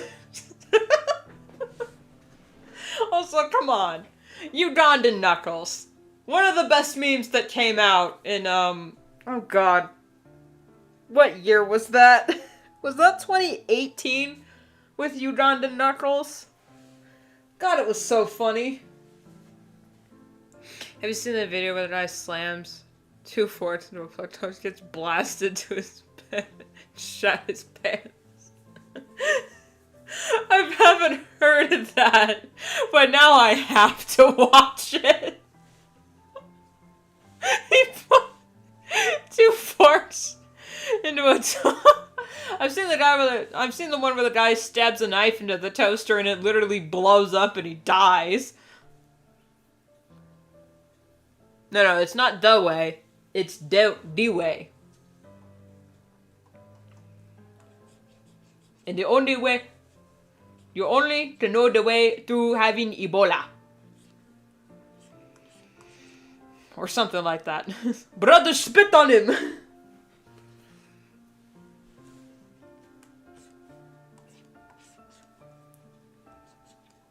I don't care if people say, "Oh, that's a dead meme. Why are you quoting a dead meme? Why you quote dead people?" So, says the guy that loves to quote Churchill and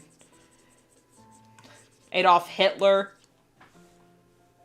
to justify their political views. I'm like, excuse you, dead people. I'll quote a dead meme if I damn well please.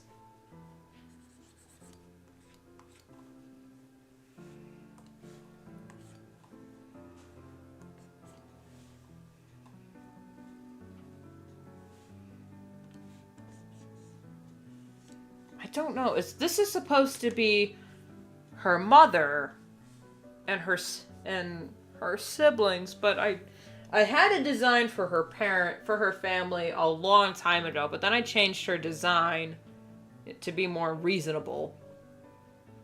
So I'm not sure if her design is, if the family designs still work, but I will just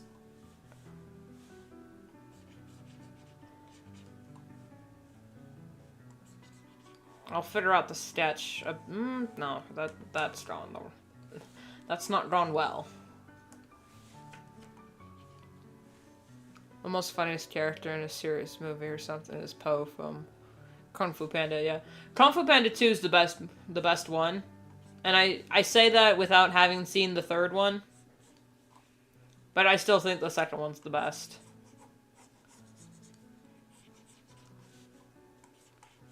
Also, just the meme potential of Master Oogway is just so funny. Like, have you seen the memes people posted when MatPat announced that he was retiring, and it showed MatPat as Master Oogway going, "My time has come. You must continue your journey without me." And the internet is like, wait, what? Master, where are you going? Don't leave me. And it was so emotional and epic and sad, and I was laughing the whole time. It was really funny. Yeah, I heard about the fourth one. I'm not that excited for it. And it's nothing against Aquafina. It's just she's literally in every children's animated movie now, and I'm a little sick of it. There are other voice actors out there. There are other Asian voice actors out there. Aquafina ain't the only female Asian voice actor. There are others. It's just she's literally in everything now. And it's nothing against her performances. When she's in a movie, she does a really good performance, and she is pretty funny. That's not the issue. It's just the issue is she's literally everywhere. So to the point where if I see a trailer for an animated something or another, and I don't see Aquafina if I don't hear Aquafina in the trailer, I'm surprised. Because she's literally in everything. I haven't seen the movie Migration, but she's in that one. She was in the live-action Little Mermaid, which I thought was kind of bad anyway, but, you know, she was in that as the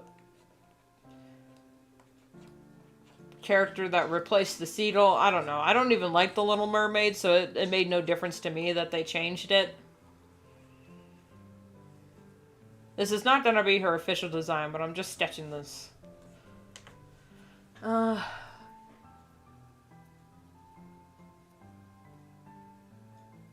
always wondered why people complain about it.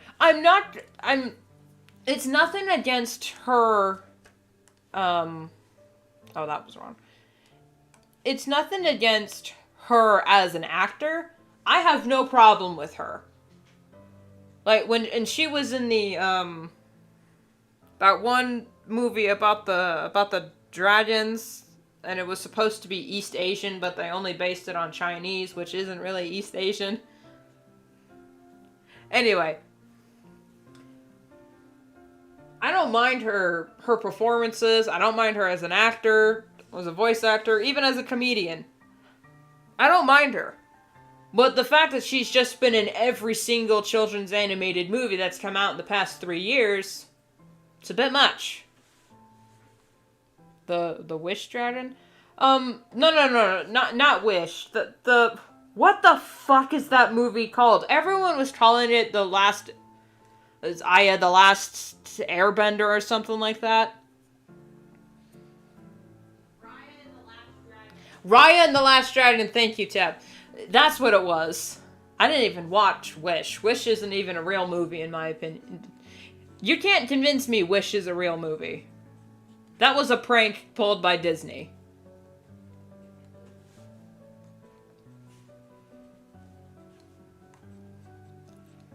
Yeah, Raya and the Last Dragon.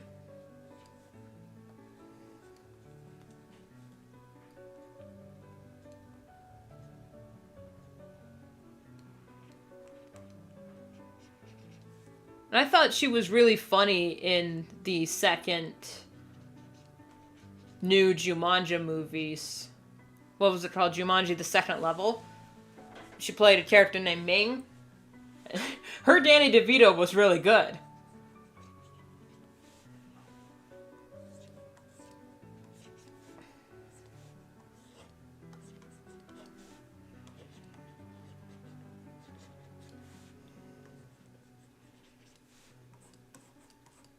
She's kind of like the Bill Murray of this children's animation.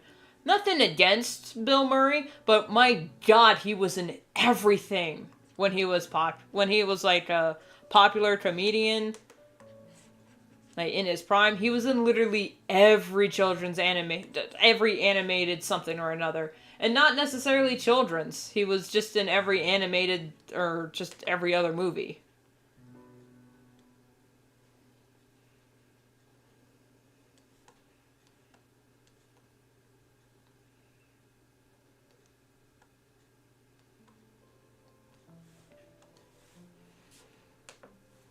Small Indian companies can produce better movies than Disney, though. Yeah. like, compare Hazbin Hotel to any Marvel movie. Well,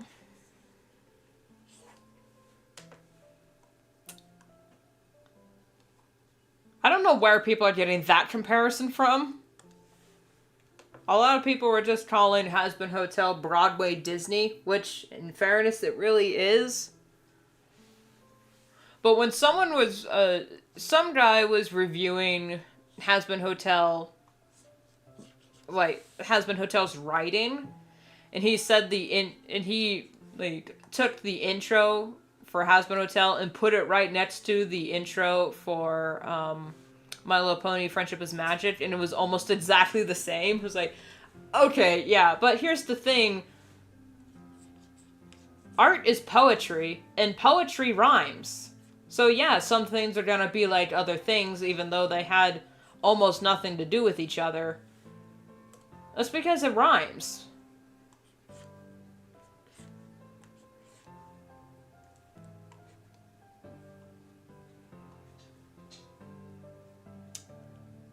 That's not quite right.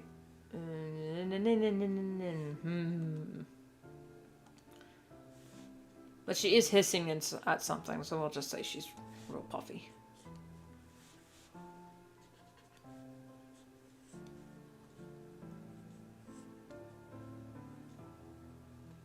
Well, it's not exactly like it, but if you put them in his video, he put them right next to each other, and they were very similar. Like, once upon a time in the land of Equestria, it was ruled by two sisters. And so there was a magical kingdom with golden gates, and then there was Lucifer, and they created man, and then one day there was darkness found inside one of them. It's like, then the sister turned evil, refused to lower the moon, became Nightmare Moon. And then she was banished to the moon for 1,000 years. And then Lucifer was cast into the void with his love, only to see the darkness. You know, it's similar, but it's not exactly the same. It has a similar vibe. And of course it does. It started with like a storybook. And it was like I was saying, art is poetry, and poetry rhymes.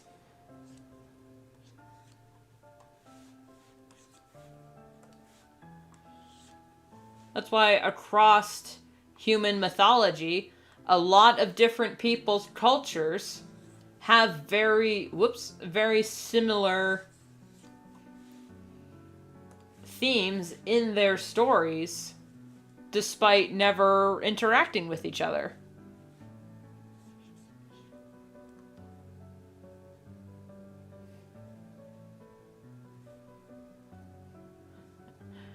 What if Loser Baby was produced by Disney? Oh my.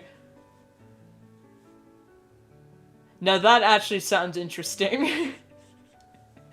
As like a horror, just in a morbid curiosity way.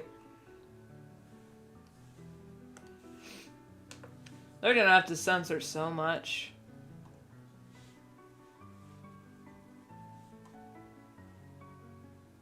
A power bottom at rock bottom, but you've got company. How are they gonna censor that?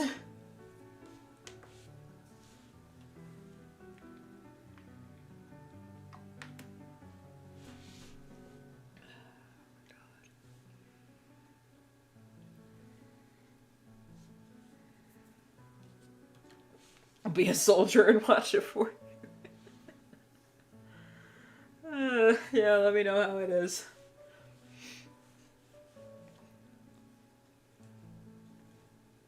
Can sometimes set you straight. We're all living in the same shit sandwich. It already kind of has the... Excuse me. It kind of already has the melody and sound of a Disney song.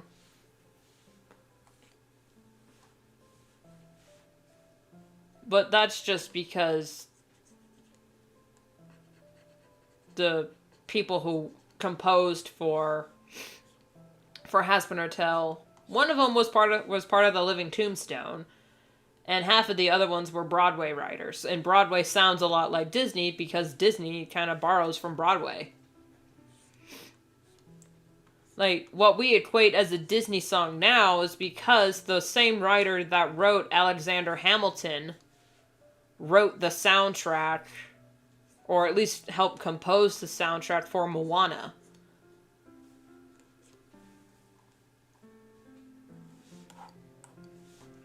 Consider the coconut.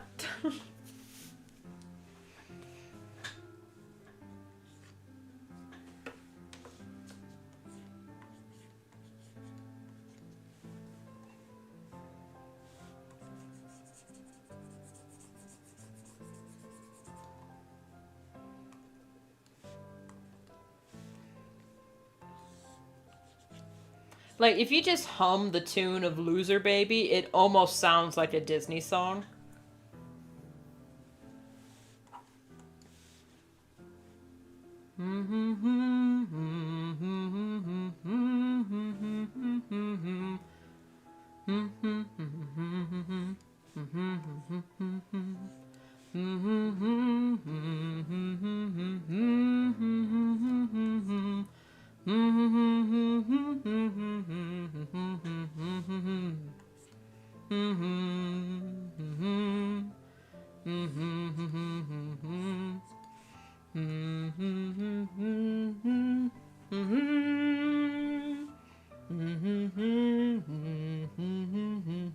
You see what I mean? Oh my god, how are they doing it? If they used AI to do that, that's gonna piss me off. There are so many AI covers of has-been songs that it's actually infuriating to me. It's like, where did all these come from? Like, sure, AI covers were a thing before Hazbin Hotel came out, but when Hazbin dropped, my YouTube feed was just nothing but AI covers, and it pissed me off because I hate AI.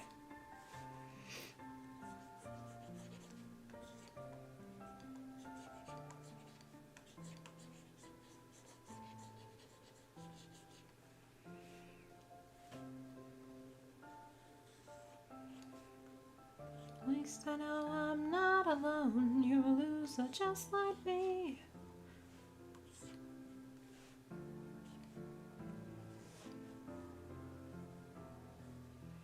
Was it good? Or was it nightmare-inducing? Ah, I forgot. It was a trip. Alright?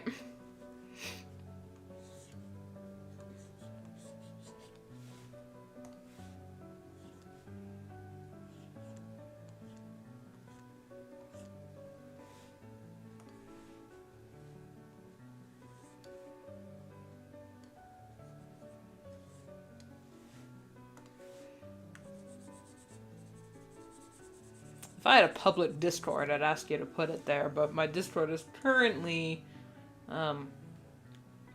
private because I don't know how I'd handle multiple people in my DMs. They changed the lyrics around and censored some words, but the funniest thing was that it was still fire. Oh yeah, I mean the tune of the song is a bop because it was composed by the Living Tombstone.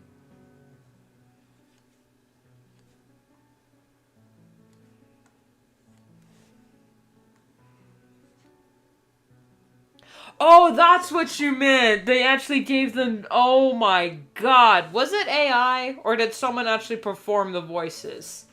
Because if they performed the voices, that just sounds funny. But if they just used AI, I don't really count that as their cover.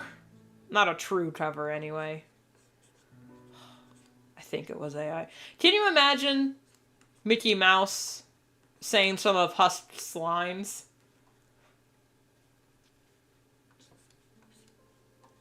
Like, what's a Husk line?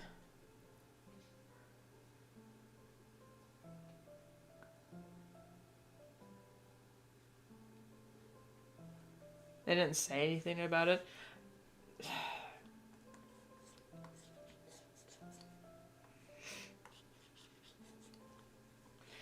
so infuriating.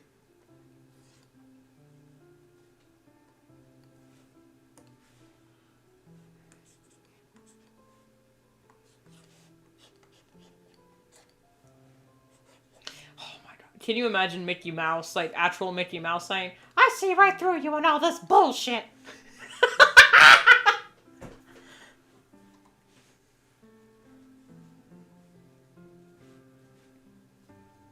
They didn't censor Power Bottom at Rock Bottom, but it was funny as hell. As hell to hear Mickey say it. Yeah, no, I'm just imagining Husk saying, "What happened?"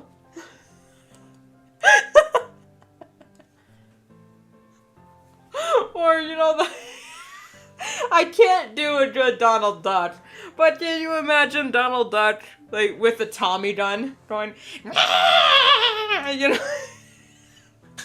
Oh my, I can't breathe. I can't breathe. I'm just imagining Donald Duck with the Tommy gun.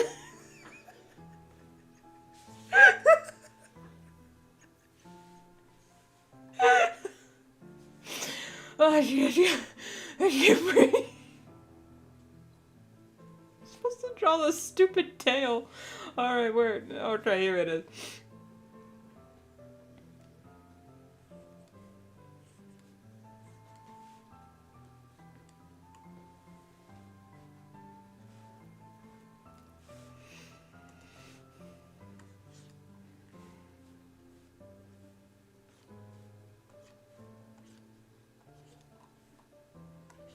Switching gears, was anyone here, show of hands, who was a Donald Duck fan as a kid? More so than Mickey or Goofy? So I know a lot of people were like Goofy fans, especially since the Goofy movie came out. But I've always been a Donald Duck fan. He was always my favorite. Especially in the Mickey Mouse and the Three Musketeers movie. Oh my god, that was the funniest thing ever. Surprisingly, despite being a Donald Duck fan, I didn't grow up being a DuckTales fan. Then again, I didn't grow up with DuckTales or really any sort of cable. So I didn't hear about DuckTales until I heard they were making a remake with David Tennant as Uncle Scrooge and whatnot. But after watching Disney's DuckTales, I'm like, this is adorable. Dewey's my favorite. He's like me for real. Middle child syndrome.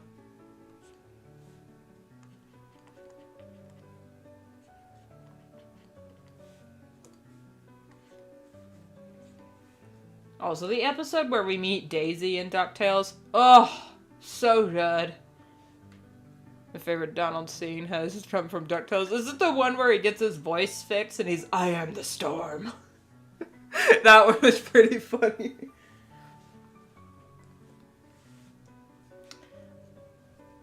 Goofy was like in one episode of DuckTales, right? It was hilarious. Also, the Tres Caballeros were in DuckTales. And I don't say Three Caballeros because my first introduction to the Tres Caballeros was the Spanish cover. And oh my goodness, the scene where they first meet... what was the rooster's name? Anyway, where they first meet the rooster in the Tres Caballeros, that scene in Spanish is 1,000 times funnier than in English. Because he's just rapid fire, just non-stop talking. Pulling the sombreros off of his own sombrero. He's like, "Donald? Jose?" The name's supposed to be Rush, Jet, and Turbo. I could have been Turbo! I could have been Turbo. You owe me 7 years of Turbo! God, that was so funny.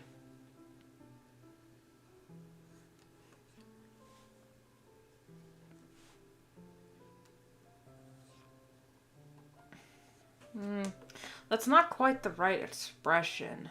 No, it's too wide.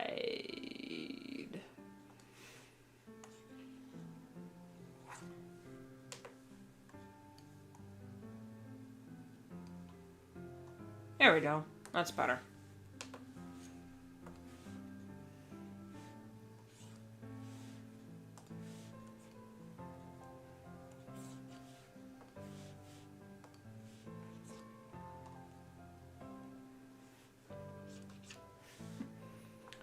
If you get us stuck here forever, you're out of the will. I was in the will? Oh my god, why was that so funny? I was in the will? Also, while we're talking about DuckTales, there's a scene in one of the episodes, I don't remember what season it was, but it's where Scrooge McDuck kind of fakes his own death.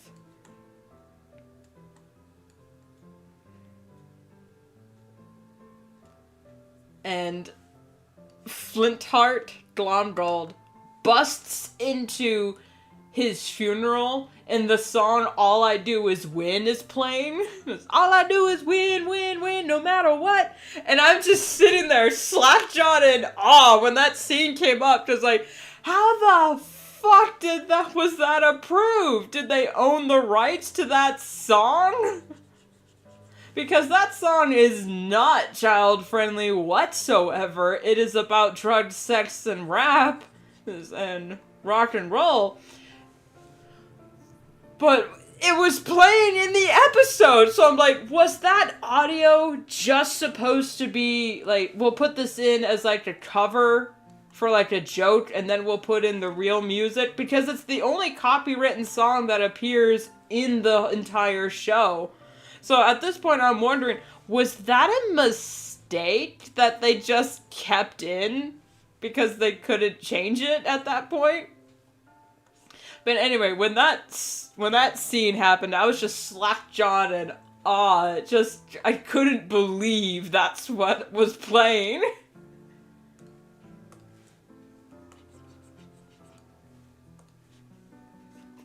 So now anytime I'm just surprised at anything, my mind just goes, all I do is win, win, win, no matter what. Just, no!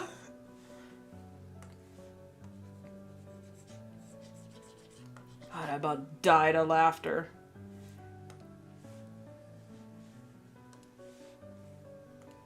I just couldn't believe that is what was playing.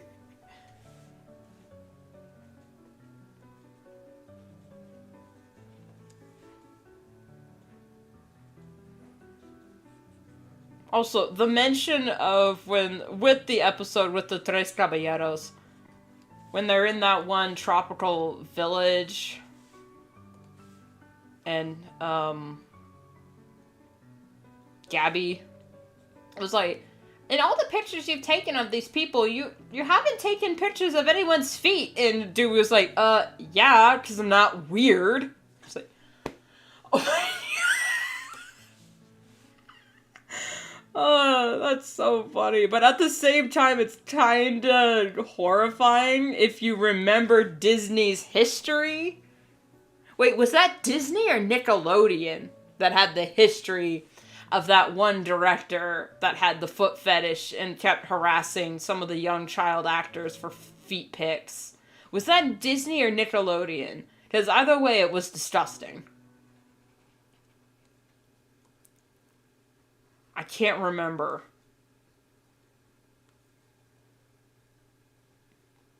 Oh, it was Nickelodeon. Okay. I thought it was the same. I'm imagining Angel does with Donald's voice. I'm a famous porn star.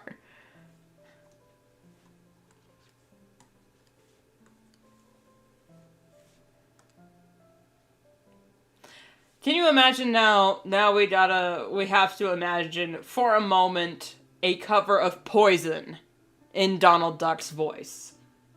Imagine with me for a moment.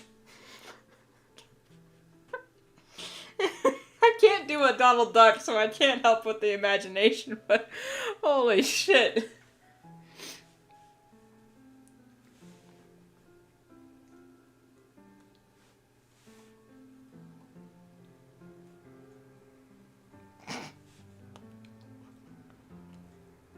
Any way you want me, baby, that's the way you got me, I'll be yours. My story's gonna end with me dead from your poison.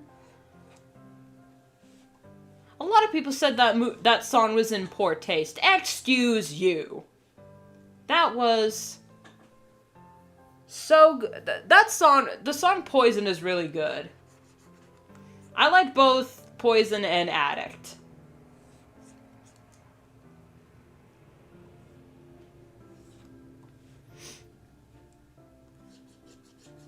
I envy the people that can do perfect Donald Duck impressions, because those people have those have got to be some of the funniest people in the world.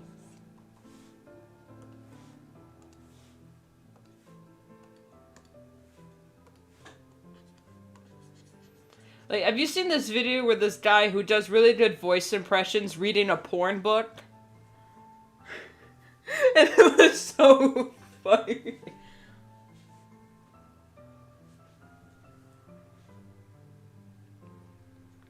But it was fucking real. They did a cover of Poison and Donald Duck. Oh no. I don't care if it's AI at this point. I gotta listen to that.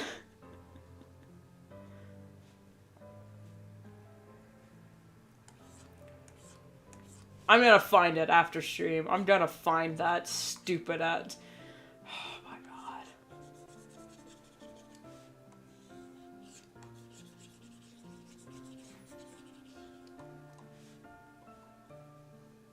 And then I'll check and see if that channel actually uses real voice actors, or do they steal using a computer?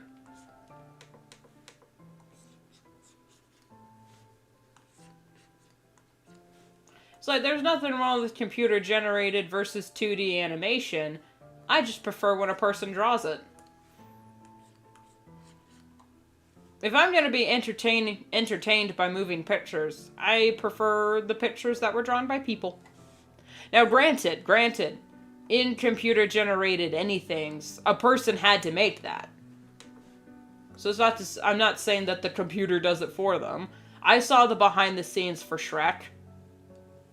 That was hours of work. And long, arduous hours fighting with the damn program. Because the rig kept breaking.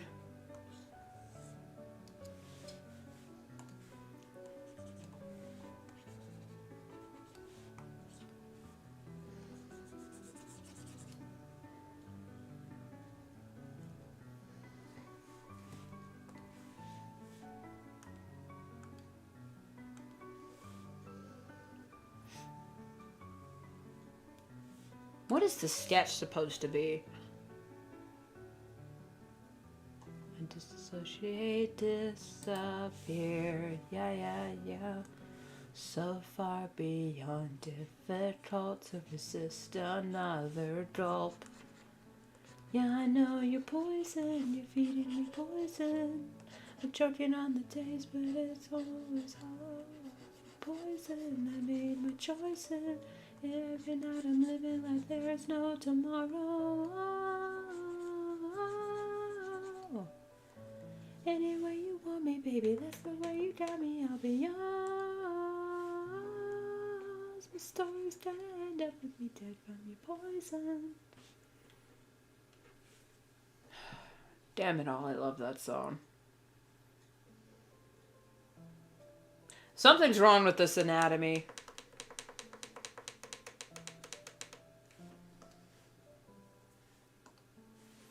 Alright, what is it? Where is it? I see what I think I was trying to do with this sketch.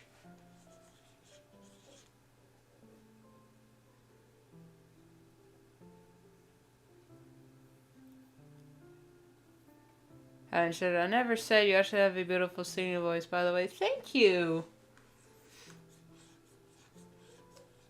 It took 25 years of real world training to figure out how to sing with my tenor voice. Or voice in general. Now, I'm kind of annoyed by my voice, actually, which is funny because I decided to be a content creator.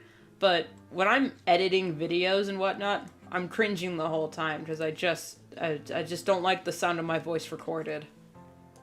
But then again, that's probably just, you know, the recording that I don't like, rather than my actual voice.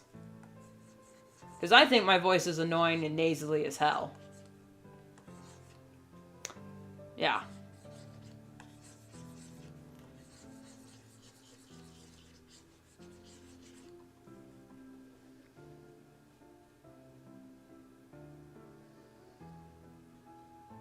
Yeah, I think it's...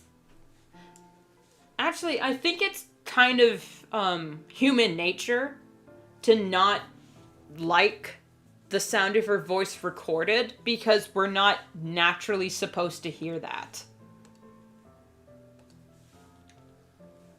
Because, like, in caveman times, we weren't supposed to hear our own voice. Something the jaw in this anatomy.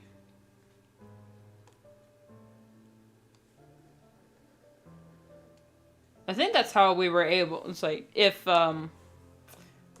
Now, I don't believe in doppelgangers, but if doppelgangers were real, having the instinct of being agitated by the sound of your own voice would make sense. Because then you would say, wait a minute, that's not right. I can hear my own voice, and I'm not speaking what is going on.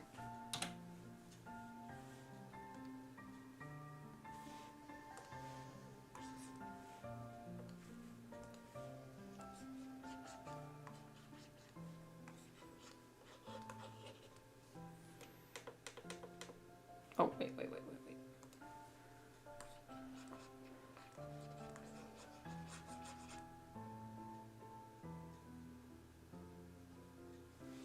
Keep speaking it out. Let me truck. You keep talking. Well, it's like when your voice echoes, it sounds weird in any sort of environment, and then it's kind of fascinating because we're not used to hearing our own voice after we're done speaking. But the reason why echoes don't bother you as much as don't bother people as much as hearing a recording is because an echo is distorted and different and distant, and it's exactly what you just said repeated back.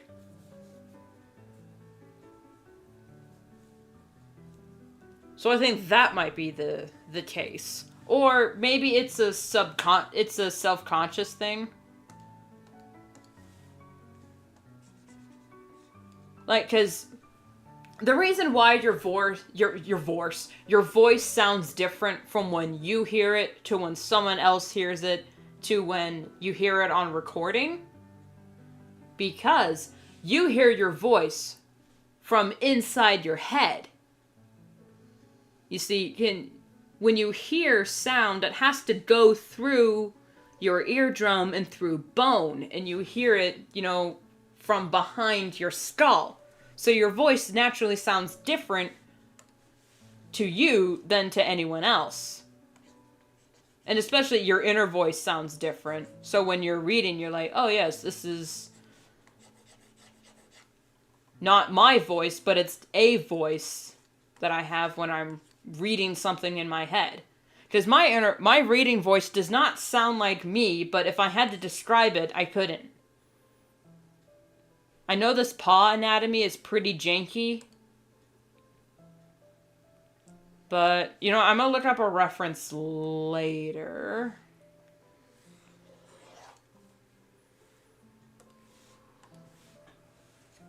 If you hear a doppelganger, then you'll know it's one, not yourself speaking.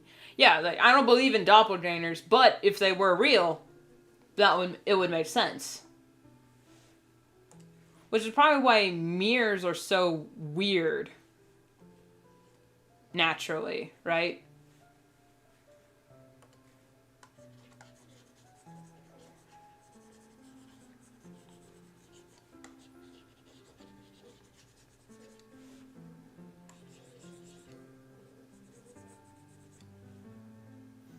I also heard one theory say that the reason why people walk, like, if you're on the phone with someone and you're alone in the house, but you gotta walk around when you're on the phone, they say it's because your brain recognizes that you're talking with someone, but no one's around, so your body is looking for that person you're talking to.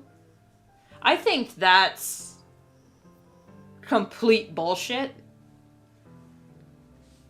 Because when I'm talking, because I talk to myself all the time, but, or I like talk as different characters all the time.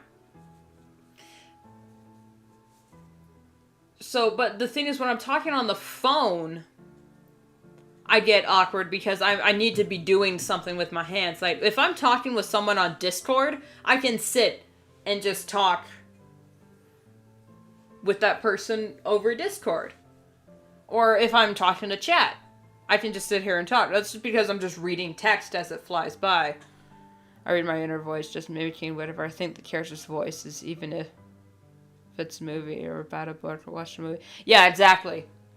Yeah, when I read a book, I got a whole voice cast in my head. Which is probably why eventually when I have to do a casting call for my characters for other projects, these voice actors, I'm gonna have to tell you, you're not competing against other auditions. You're competing against the voice I have in my head for them. So be better than what I can imagine. You know?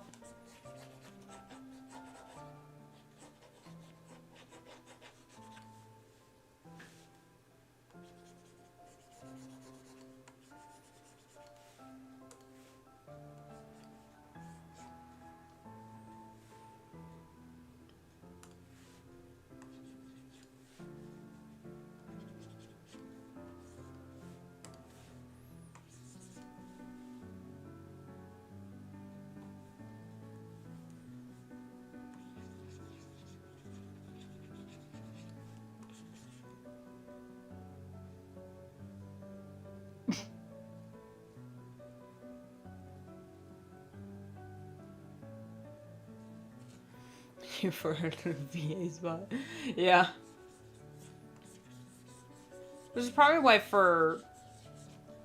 here's the thing though. For one project I have going on, it's called Gatesville. And it's an urban fantasy story about vampires and werewolves and whatnot. And there's a character, one of the main characters named Devora. And she doesn't sound like me in my head, but the way she says certain lines, or the way I want her lines to be said in a very specific way, I'd either have to do all the voice work and then hand it over to a voice actor and say, all right, now copy my exact tone here for your voice because mine doesn't match what I have imagined for her. Or I'm just gonna have to find a voice actor that gets the vision. Okay, this is a little off. Okay, I'm gonna draw her tail and then I'll rearrange it because her back is broken currently.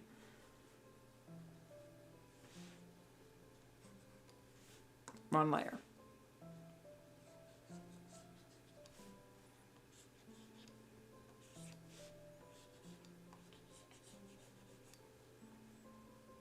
So we dip me poison.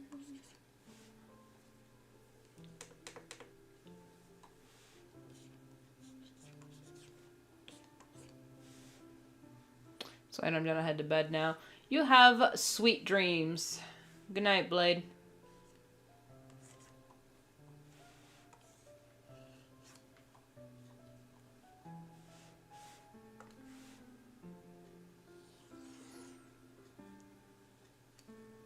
What time is it? 2? Okay.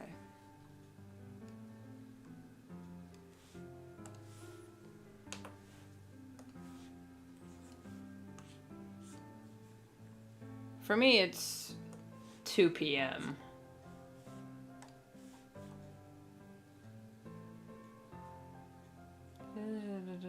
It's gonna have to...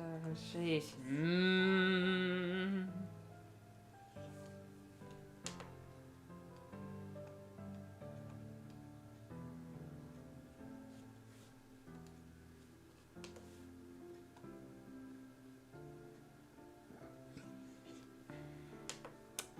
I think it's the size. The size isn't quite right. Okay, I think that's a little better. Once I draw her second arm, yeah, that should work. That should do it.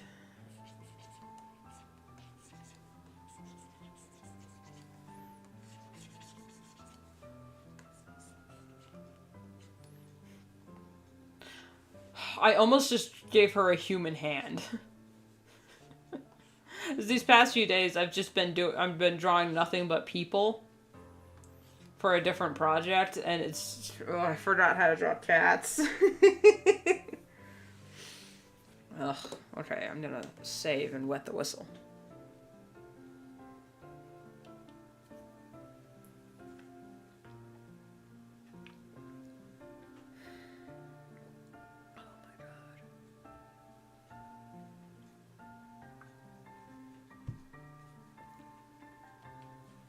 You know, I was talking about it with my mom the other day, because I am so grossly addicted to caffeine that if I ever become pregnant, I'm gonna be the most miserable person on the planet, because you can't have coffee, or at least you shouldn't have coffee while you're pregnant. Because it depletes the body of nutrients, it dehydrates you, and when you got a whole human being growing inside of you, you need as much nutrients and water retention as you can get. So they suggest that if you're pregnant and nursing, that you don't drink coffee. And I'm just, oh my god, I'm either gonna be the most miserable person on the planet, or my body will be so out of whack with hormones that my brain won't even remember to give itself a headache for not drinking coffee. And then my mom started talking about the fact that when she was pregnant with me, every little thing made her cry. And that she was just so emotional. Then she knew, it's like, yep. She knew that I was a girl because every little thing made her cry. Which is kind of funny, because then when I was a kid, every little thing made me cry. Every time I got slightly emotional about anything, I was just crying. Which is still slightly true to this day. Every little thing makes me cry. I mean, I started stream talking about how I just watched a video reviewing the Iron Giant, and I had tears in my eyes just rolling down my face because it's such a good movie.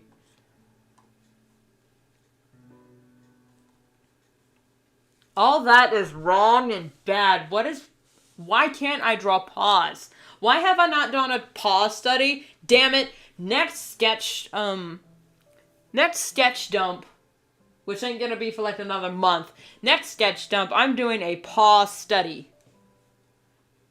Or you know what? I should probably do it after stream. Or one of these streams I should spend just studying cat paws and how to properly draw them. And same with cat noses. Cat muzzles, mouths, and paws. Because I obviously don't know how to draw cats. Anyway, moving on to this thing. You have returned. How was your, grilled cheese? Right? You had a grilled cheese, right? We found out someone did it was probably AI, cover of Loser Baby with Mickey Mouse and Donald Duck. And we were dying of laughter. I was dying of laughter just at the idea of Mickey Mouse saying, "I see right through you on all this bullshit." It was hilarious. And then I was literally wheezing at the idea of Donald Duck with a Tommy gun.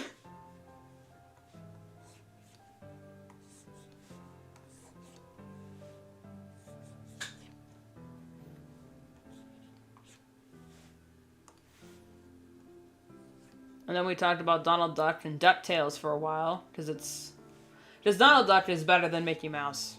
And I'll stand by it. He's a lot funnier than Mickey Mouse. He's more relatable than Mickey Mouse. And, I mean, Goofy's fine as a character, but come on. Donald Duck. You're gonna dismiss the... You're gonna roll with Mr. Goofy with Donald Duck standing right there? Shameful.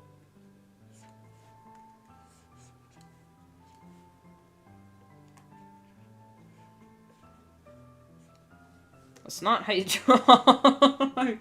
I swear, the longer I stream, the more I forget how to draw.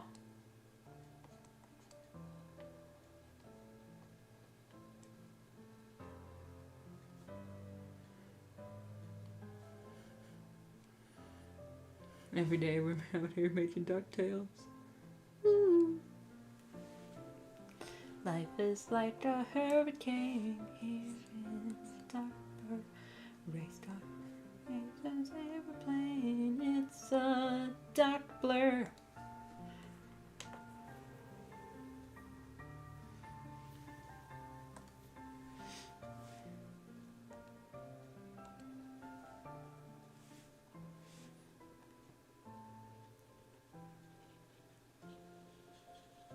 Alright, since this is a flashback, the border for these panels is gonna be a little fuzzy and a little thicker and maybe even a different color. I can't remember. Alright, let's not get a copyright straight. You know, I can sing a song as long as the melody doesn't actually start playing. And if I sing it slightly off key.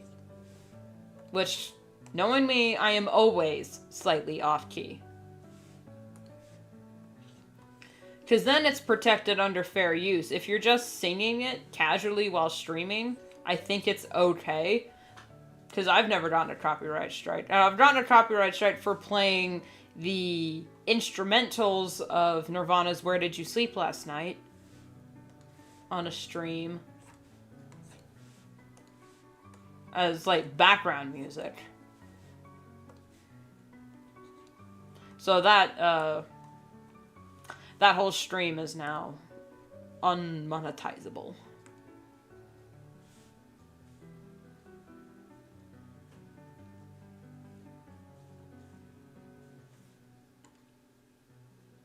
I mean, I've sung...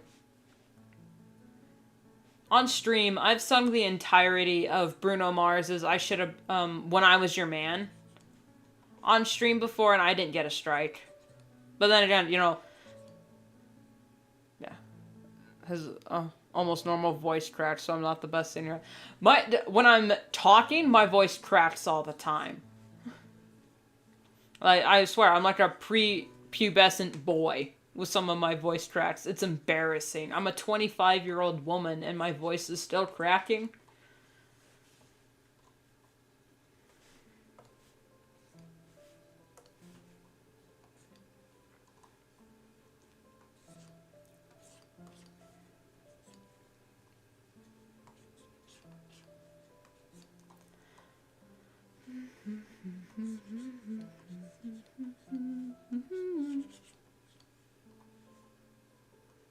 Yeah, well, if you're 16, so your voice, mind, and body are still growing into itself. So if your voice is cracking, that's completely normal, even as a girl. Like, everyone talks about the guy's voice cracking. No one talks about the girls. Because everyone always forgets the female.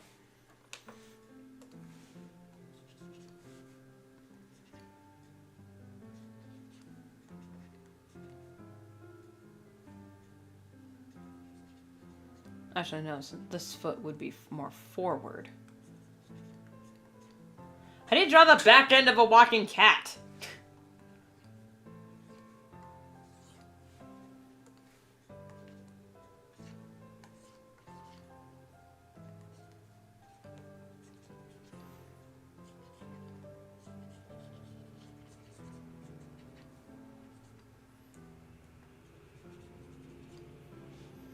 It's because people think of girls as always perfect. They're either always perfect, or they'll just say, oh, that's just normal female behavior. Like, ADHD in women goes undiagnosed for years. Same with autism, because they'll just say, oh, she's just shy. Or, oh, she's just quirky or silly. Or something like that. Or just, oh, she's just being hormonal. It was like, no, this is called an autism meltdown. She's not being hormonal. This is a meltdown. What is causing her to melt? Just to have such an outburst. She's obviously overstimulated.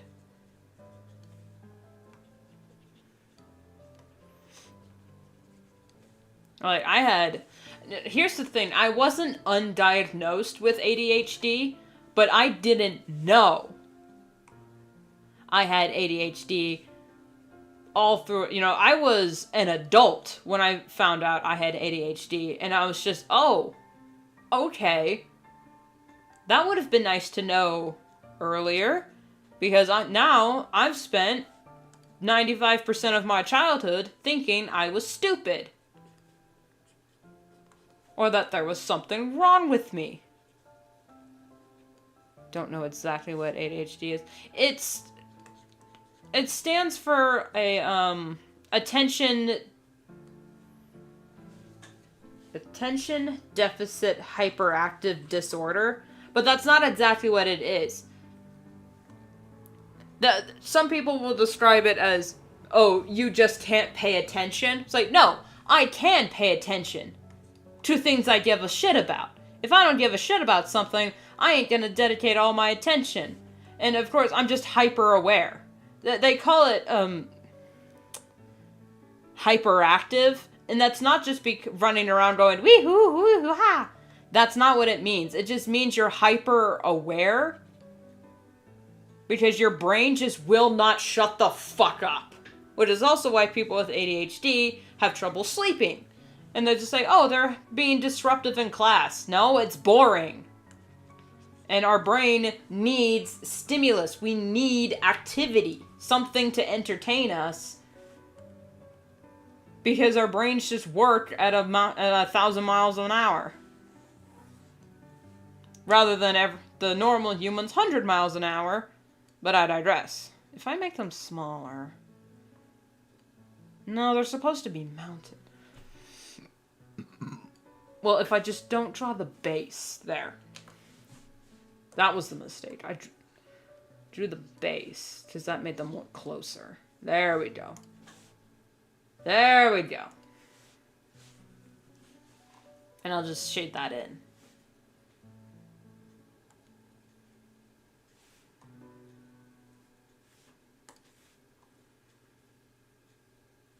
I'm going to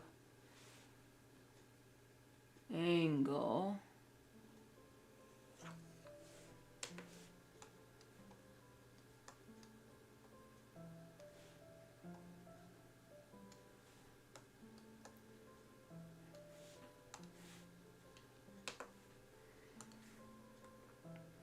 see now, like ADHD in boys, they say, oh, he's running around the classroom being disruptive.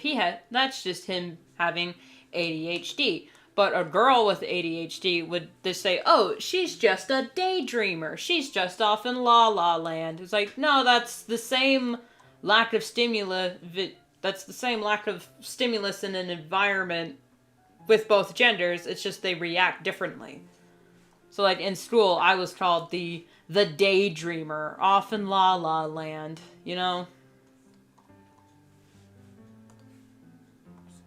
And why can't you focus on the simple question? You're so good. I know you're smart. You're so good at all these other subjects.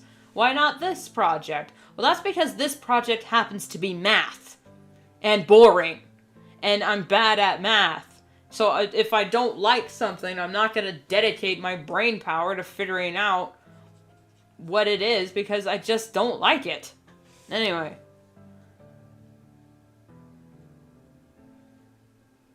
Brother has ADHD.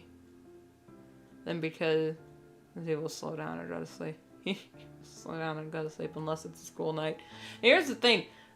I remember as a kid, like a young kid, I remember being like 5 years old and just, yes, it's bedtime, so I'm in my bedroom, but I'm just laying awake. I'm just laying awake at night in my bed, bored, imagining other things, waiting for day to come.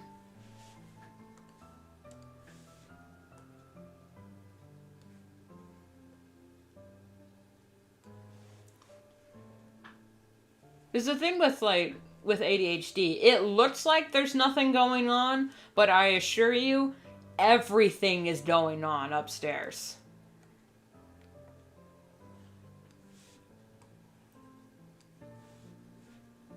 I've heard one person describe ADHD like, you have 3 tabs open, and one of them is playing music, but you don't know which one it is. Like, okay, that's a pretty good example. Except for me, all of them are playing music, and it's just a mashup of whatever things, but I need to focus on this other thing, but hey, this one's playing a good song, this one's got, you know, a documentary about sharks up, so of course I'm gonna go off and pay attention to the shark thing, rather than the assignment that I have to do, because sharks are cool.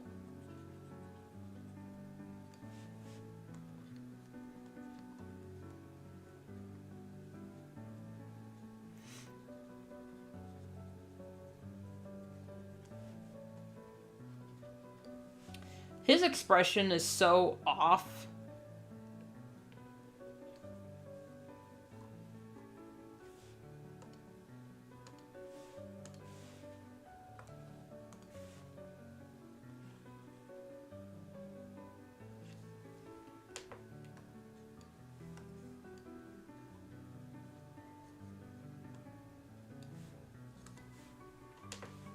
Nope, nope.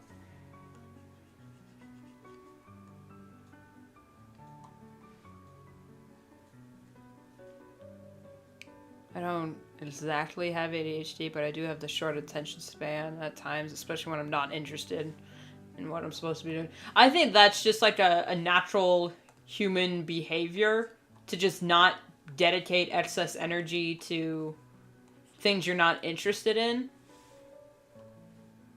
I think that's just human behavior. But at the same time, when it comes to like ADHD, it's like no matter, we are trying really hard to pay attention, but our brain just keeps jumping to like different things. Or I am trying really hard to stay on topic here, but the slightest thing, oh yeah, that reminds me of this other thing.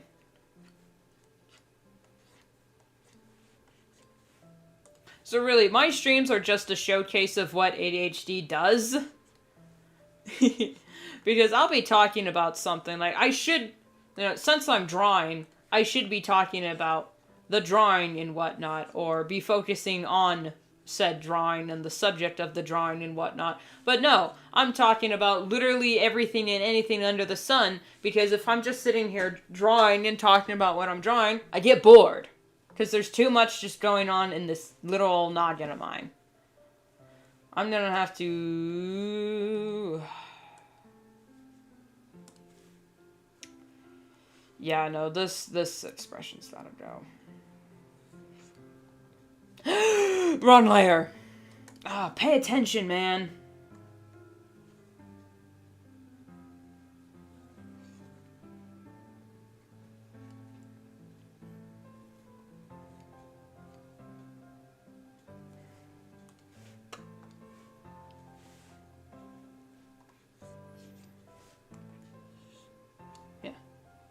The lights are on upstairs, but there's also lights on in rooms where there aren't any people. So, like, every light is on in the house. And there's also a vacuum cleaner. You hear a vacuum cleaner going, but no one's vacuuming. Is that an air dryer, or is that a blow dryer going upstairs? Why is the radio and the TV on at the same time? Can someone please turn one of them down?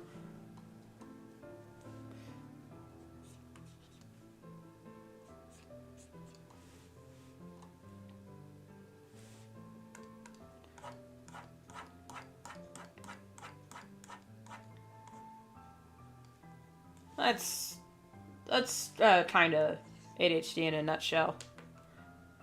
Every light is on in the house, and so are half the appliances. Or it's like there are no lights on because I'm out of town. We're just talking about the drawing that I would get so bored because I spend enough time with my art. Yeah. I mean, what's to talk about? I'm doing pen strokes.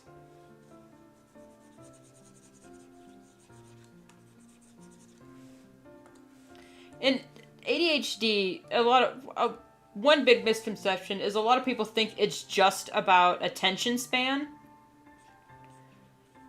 But it's not. It's also committing. It's about commitment. Prime example, I will put off doing certain chores even though I know that chore is barely going to take me 5 minutes to do, and it's not that big of a deal. Like, it's not a big task, but the fact is I'd have to get up and start and be committed to the completion of that task until it is done, because I can't just leave it half done, because it'll either A, just drive me crazy because I left something unfinished and half done, or I'll just never get back to it, and then I have a half-assed project. And me being a bit of a completionist, I just can't deal with that. If I'm going to start a project, it's because I'm going to start and finish it. So it's just the commitment to the completion. And starting the task is always just irritating.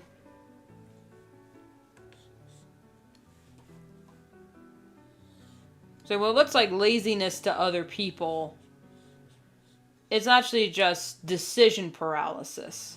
Because once you get started on the thing, I'm gonna be there all day, finishing the damn thing. Because if I don't, I won't.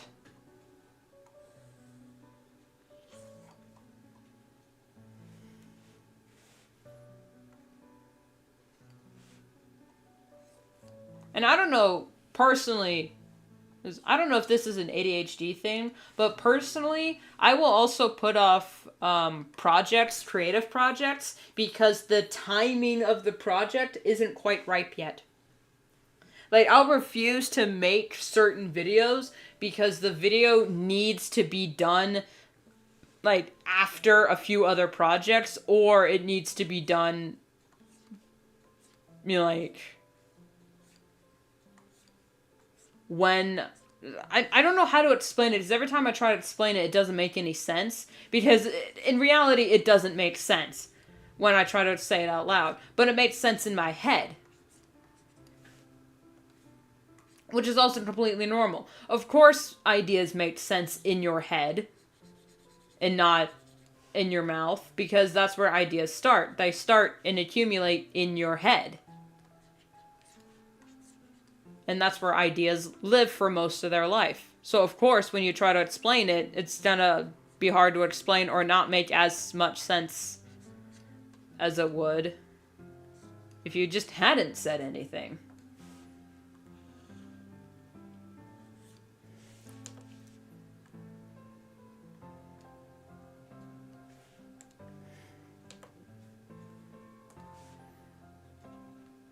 So I'm going to start to do an assignment for class, but I don't finish it in time, so I say I'll finish it later.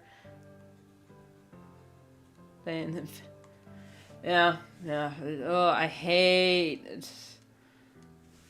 There have been some projects where I've had to say, I am not going to bed until I finish this damn thing. Because it just needs to be done. Because if I don't do it, it's not, it's not gonna get done. Like laundry.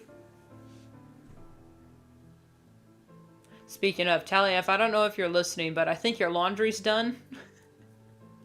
I've forgotten my laundry so many times. I think I was streaming while I was doing laundry one time, and I was just la-di-da-di-da, la-di-da-da. Oh, fuck, my laundry! I left it in the wash!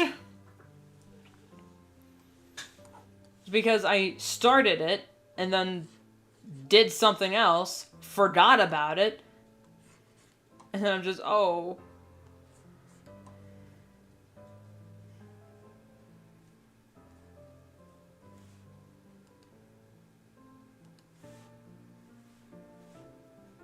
Okay, that's just wide-eyed. It needs... That's better.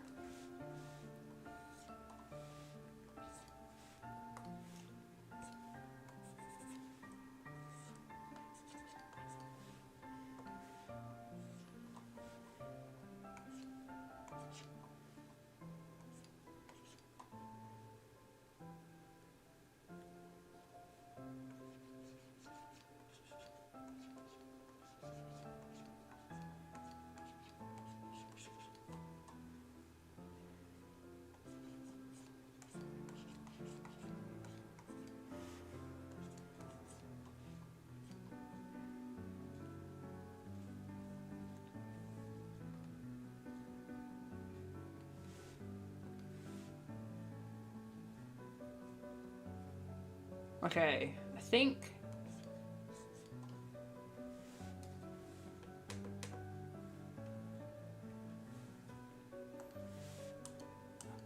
Also, with my ADHD, that's why I put background music on all my streams, because then, you know, in the olden days of my streams, before I figured out how to do that, there would be moments, like I just had, where I would have long pauses in between talking. Well, that's mostly because I'm focusing on what I'm doing, and it takes a lot of brain power to figure something like this out. And I was just like, well, no wonder no one watches my old streams. They're so boring, because there's nothing going on.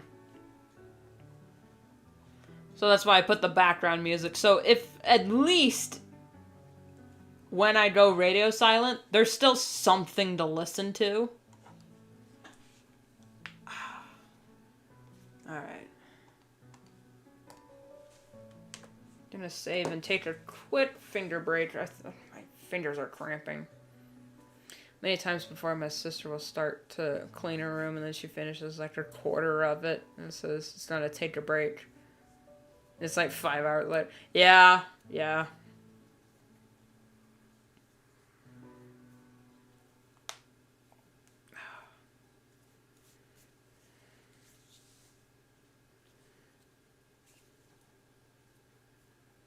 I don't really have any snacks. I mean, I have cookies here, but that's not really a snack. That's a treat.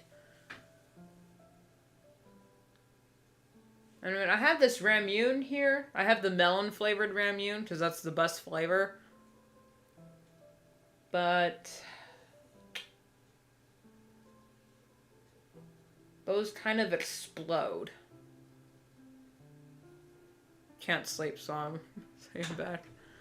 Live on snack. Yeah, I don't have any snacks. Hang on. It's been a while since I've used my BRB screen, so I'm going to be right back. I'm going to grab some snacks. I know, Blade, you just came back, but I swear, I will be right back after these messages. I'm gonna just grab some snacks and come right back.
I forgot a spoon! Damn it!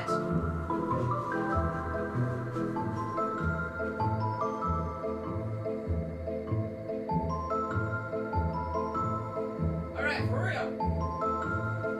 For real, I got a spoon, I got snacks, I'm back.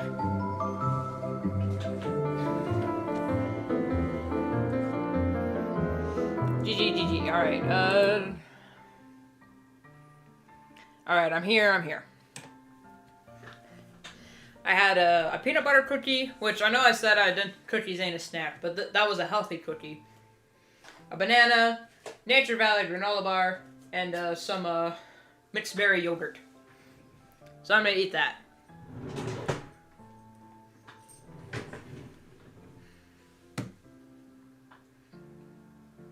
My mic picks that up? What?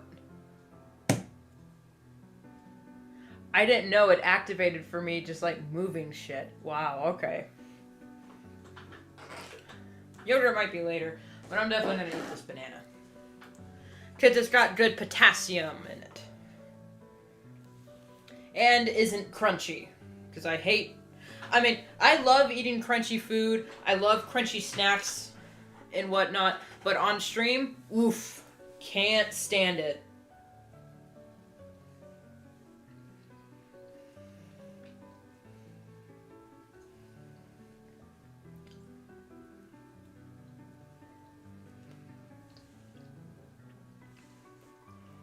So, are you guys gonna watch the eclipse next week? Have you heard a lot of people are freaking out about it? Like, Niagara Falls has declared a state of emergency because of the upcoming eclipse.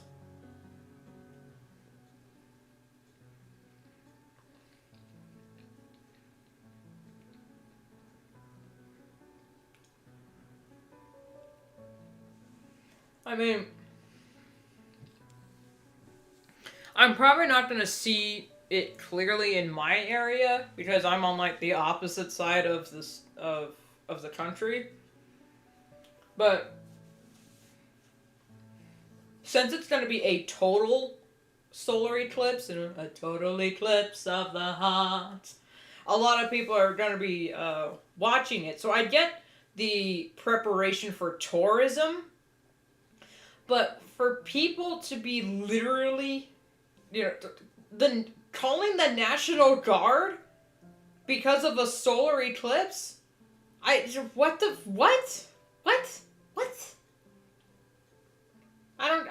I'm sorry, I don't get it. You're in South Africa?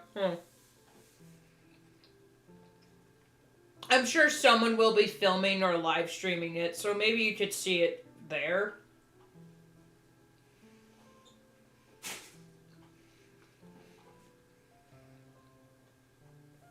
But they're like warning drivers during the eclipse. It's just like, the eclipse, the actual passing of the moon between the earth and sun, because that's what a solar eclipse is, that's only going to last upwards of 5 minutes. Literally, if you're driving and the eclipse is happening, you can either A, pull over, or B, turn your lights on, because it's just going to be dark for 5 minutes. Just turn your lights on, or just pull over. Honestly, the safest thing would just be pull over, because there's going to be some idiots that are be on the road driving, and they're going to be trying to watch the eclipse while driving and going, whoa, looking out the window, and then ramming into a tree. Bunch of yabbos.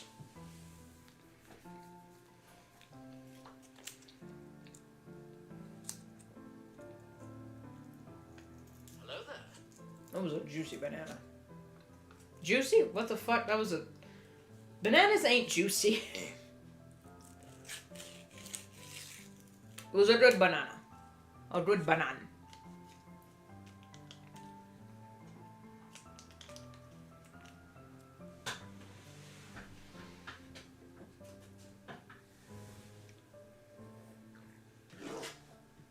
I don't know what time it's gonna be happening, so maybe I'll miss it.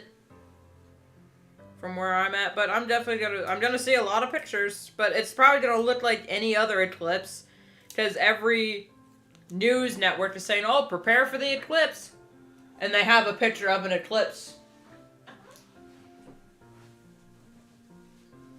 on their website, so I mean, it's just take a picture. Now, I get why people are going to be flocking to film and photograph this solar eclipse, because it is a total solar eclipse, which means it's going to be a complete ring, you know, the complete circle, which only happens like once every 50 years or something, excuse me. So I'm just, okay. That's, you know, not that big a deal. I mean, it wasn't 50, but it was like, it only happens once every 40 years. It's like, that's, you could see that in 2 lifetimes if you're healthy enough.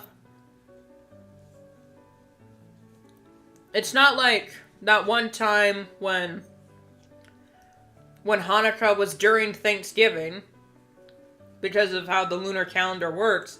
That only happens one every 100 years. So that was cool to celebrate Hanukkah and Thanksgiving at the same time, because I love both those holidays.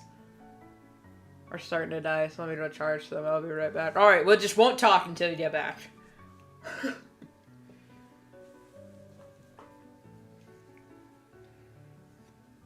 So I think people are just freaking out over nothing. But here's the thing. It happens every solar eclipse.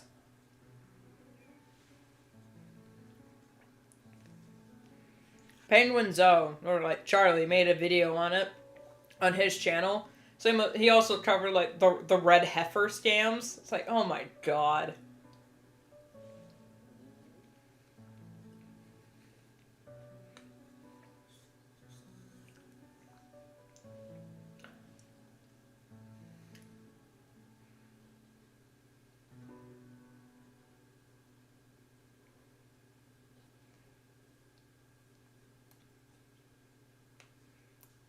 You're tired? Really? I slept like a baby at an abandoned crib washed up on the beach last night. Is that a Sonic Boom quote? I don't remember that.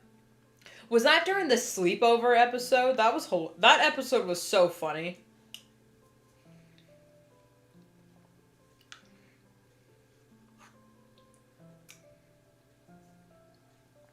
He hit me in the head with a pillow. Hard. I'm dizzy, and I think I have short-term memory loss. My short-term memory loss. That was such a funny episode. It just found it randomly. Okay. But it's obviously who it came from. It was probably Knuckles.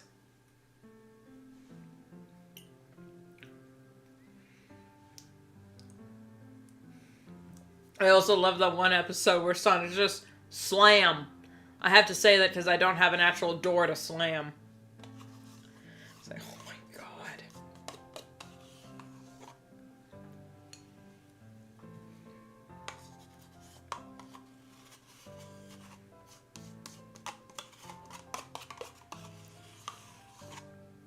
I need to change the sensitivity on my PNG if it's going to be activating for me scraping out a yogurt container.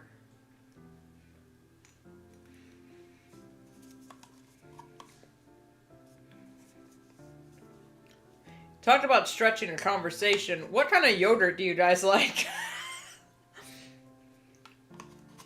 Let's really stretch for conversation points.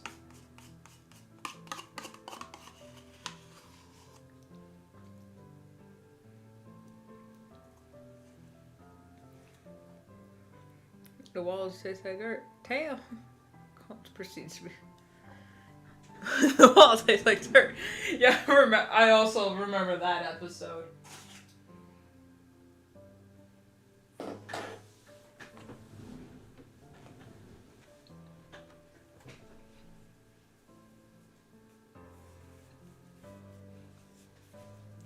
Alright. I'll eat that Nature Valley bar later because, my goodness, those things just come to pieces. Blueberry? Yeah, that's pretty good. I like peach. And it's mostly because, you know, the peaches and cream are really good. But something about peach yogurt is just comforting. And I think it's because I really liked it when I was a kid. So anytime I eat it, I feel nostalgic in a way.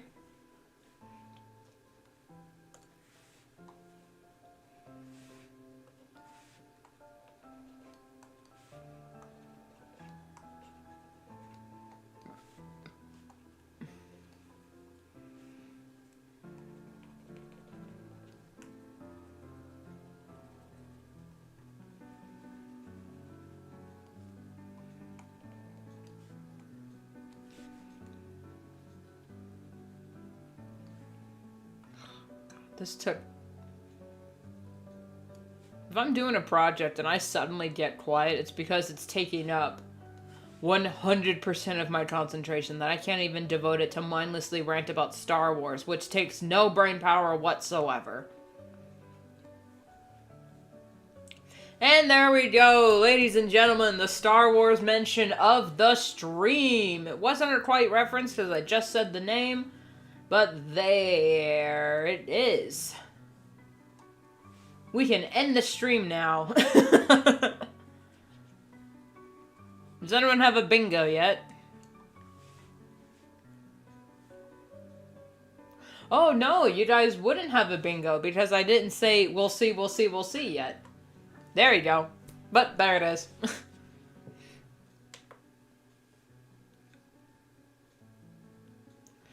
Realistic, how long have I been streaming? 3 hours? And y'all are still here? Jeez.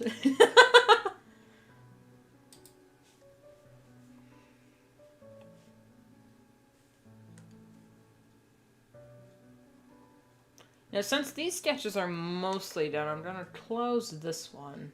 I'm gonna mark to figure out that paw later.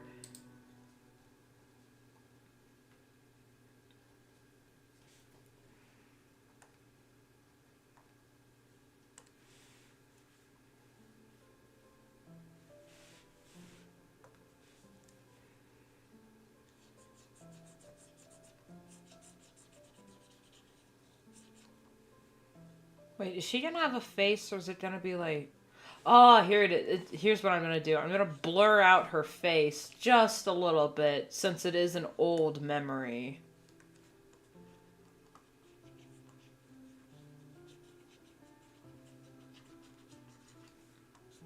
Oh, she doesn't quite remember what her mother looks like.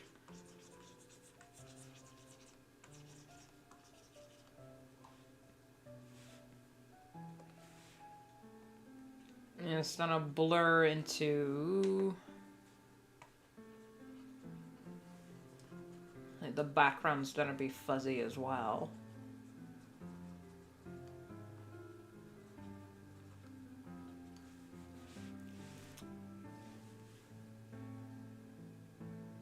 Because, like, for... in previous pages... You know, what I'm gonna leave room... I'm gonna lightly sketch them in. I'm gonna leave room for some color. Because I think she remembers her mother's... She remembers her mother's eyes. And, I can leave out some details as well. She remembers her eyes. And... what else does she remember? Maybe her muzzle is... her muzzle should probably be the clearest thing on her. Because as a kitten, like, what's she gonna remember the most? Probably her mother's smell. She's gonna remember that. And, like, her... like, this region and, you know, getting licked by mom. So, this is gonna be pretty clear. This is just gonna be, like, I'm drawing this here for reference, but then in the line art, I'm probably just gonna airbrush in the colors for for her eyes and then just like blur some of the colors.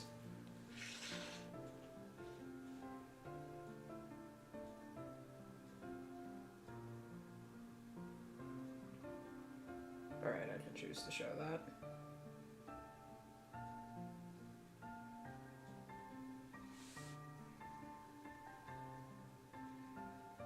Yeah, hit show. It says another moderator just handled this.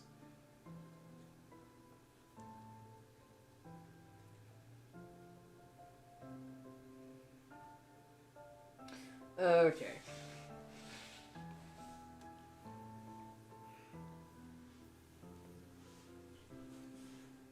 One of my mods already handled that one.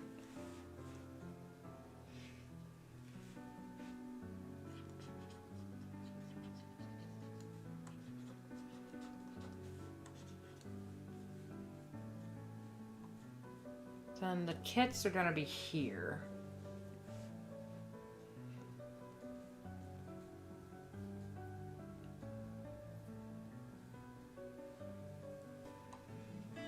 Jeez. Phone scared me. Do the mods just stay silent through the stream? I have one. It's me and one other mod who's actually my sister.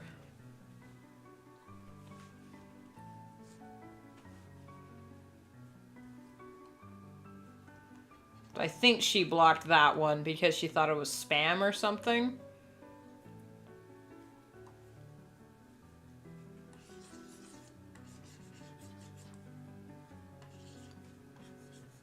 Is what she'll do sometimes. She'll just have my stream up, but not actually listening to it while she does other things.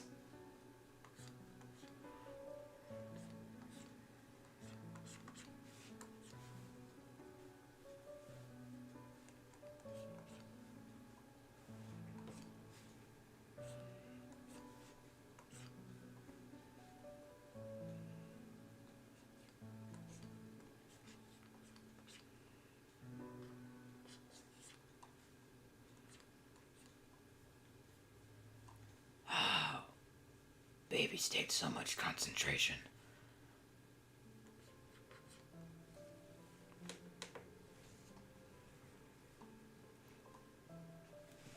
I also gave her a whole family that was referenced off of my family, but since Star is no longer a self-insert, I think I'll draw her with maybe 2 other siblings. They never actually appear later in the comic, so I think just drawing random shapes is fine. Because, like, the point, she says, I had a family, but all I remember is being alone, so I think this being a little fuzzy, with maybe, like, some, just some blank colors and vague shapes is okay. Like, what the fuck was this?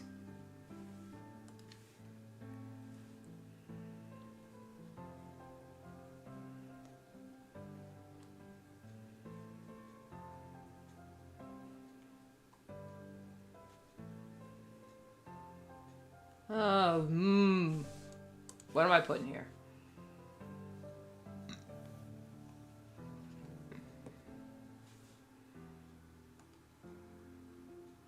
Okay, I had a kitten here.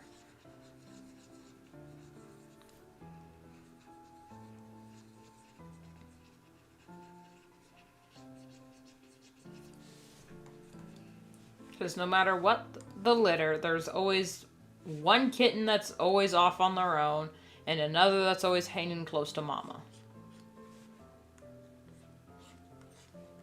Because we got a...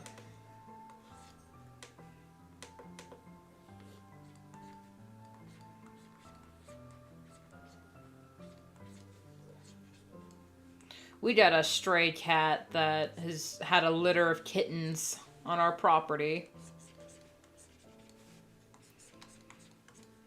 And her first litter was my current cat, Hawk. We adopted her from that Her first litter was just the one. And then she's got the second litter of 3 kittens. And they're just little terrors.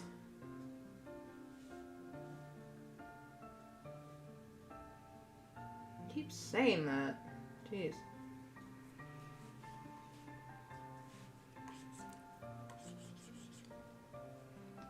Kind of wish I could manually override.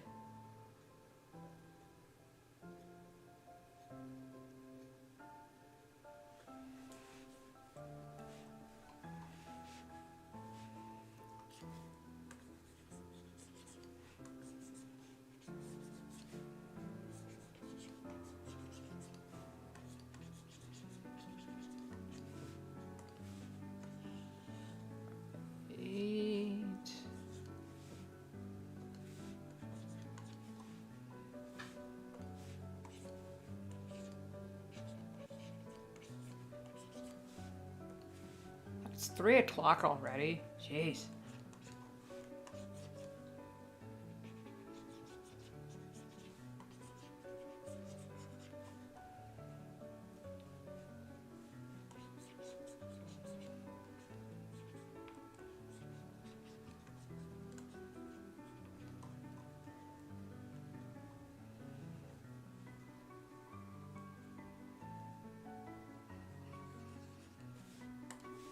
So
oh, that's all wrong. Oh, God.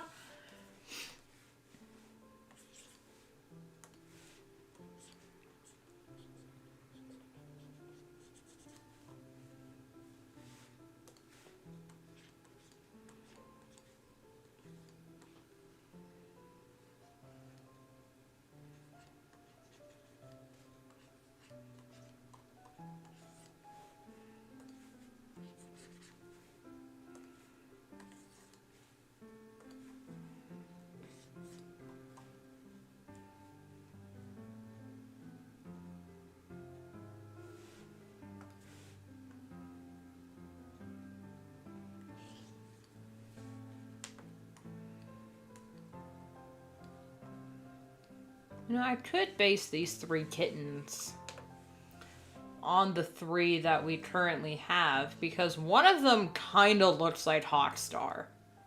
With the, you know, the brownish the brownish tabby with the white paws. Even though Hawkstar's not a tabby.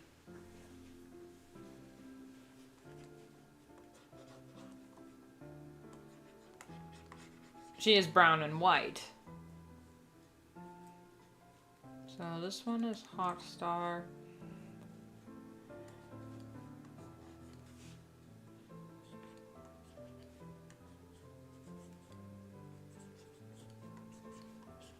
And one of the kittens in at our place is a carbon copy of the mom.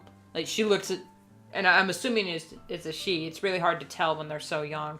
Is an exact copy of the mom, who's named Magpie. I was like, oh wow, cats really do clone themselves. And then earlier today on DeviantArt, I saw someone's, you know, like a channel that posted just pictures of cats.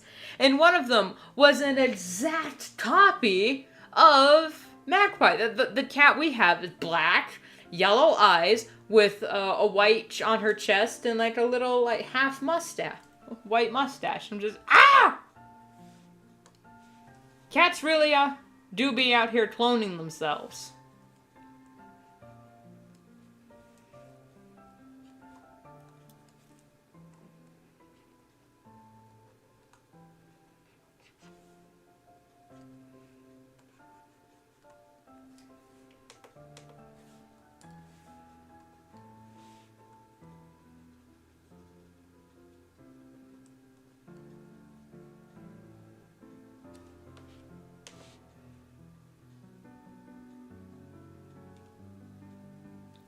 I said I was going to be doing the line arts. But since it is 3 o'clock and my voice is dying... Oh god, that actually hurts. I'm gonna end it here. For now. So, thank you all so much for watching. I did see a few new names in the chat. Welcome. Hello there. Most streams are like this, and that was just my phone. I stream every Tuesday, usually 11 to 11:30, depending on how quickly I wake up. I stream every Tuesday. I post new videos almost every Thursday. Currently working on this Thursday video. It'll be out, hopefully, this Thursday, but I might have to push it back to next week because it's a whopper of a video. I don't want to play it up too much because then what if it's boring? Anyway, it's going to be a lot of editing. A whopper of editing. Anyway, there is that. Linked in the description is page 1 of my comic, The Path to Brighter Stars, which is a Warriors fan comic that I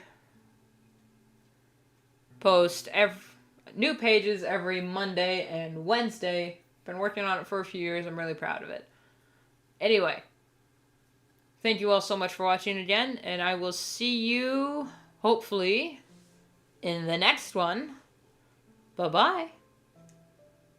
Oh, and stay safe during the eclipse. Guys, come on. It's just celestial bodies moving. Don't be stupid.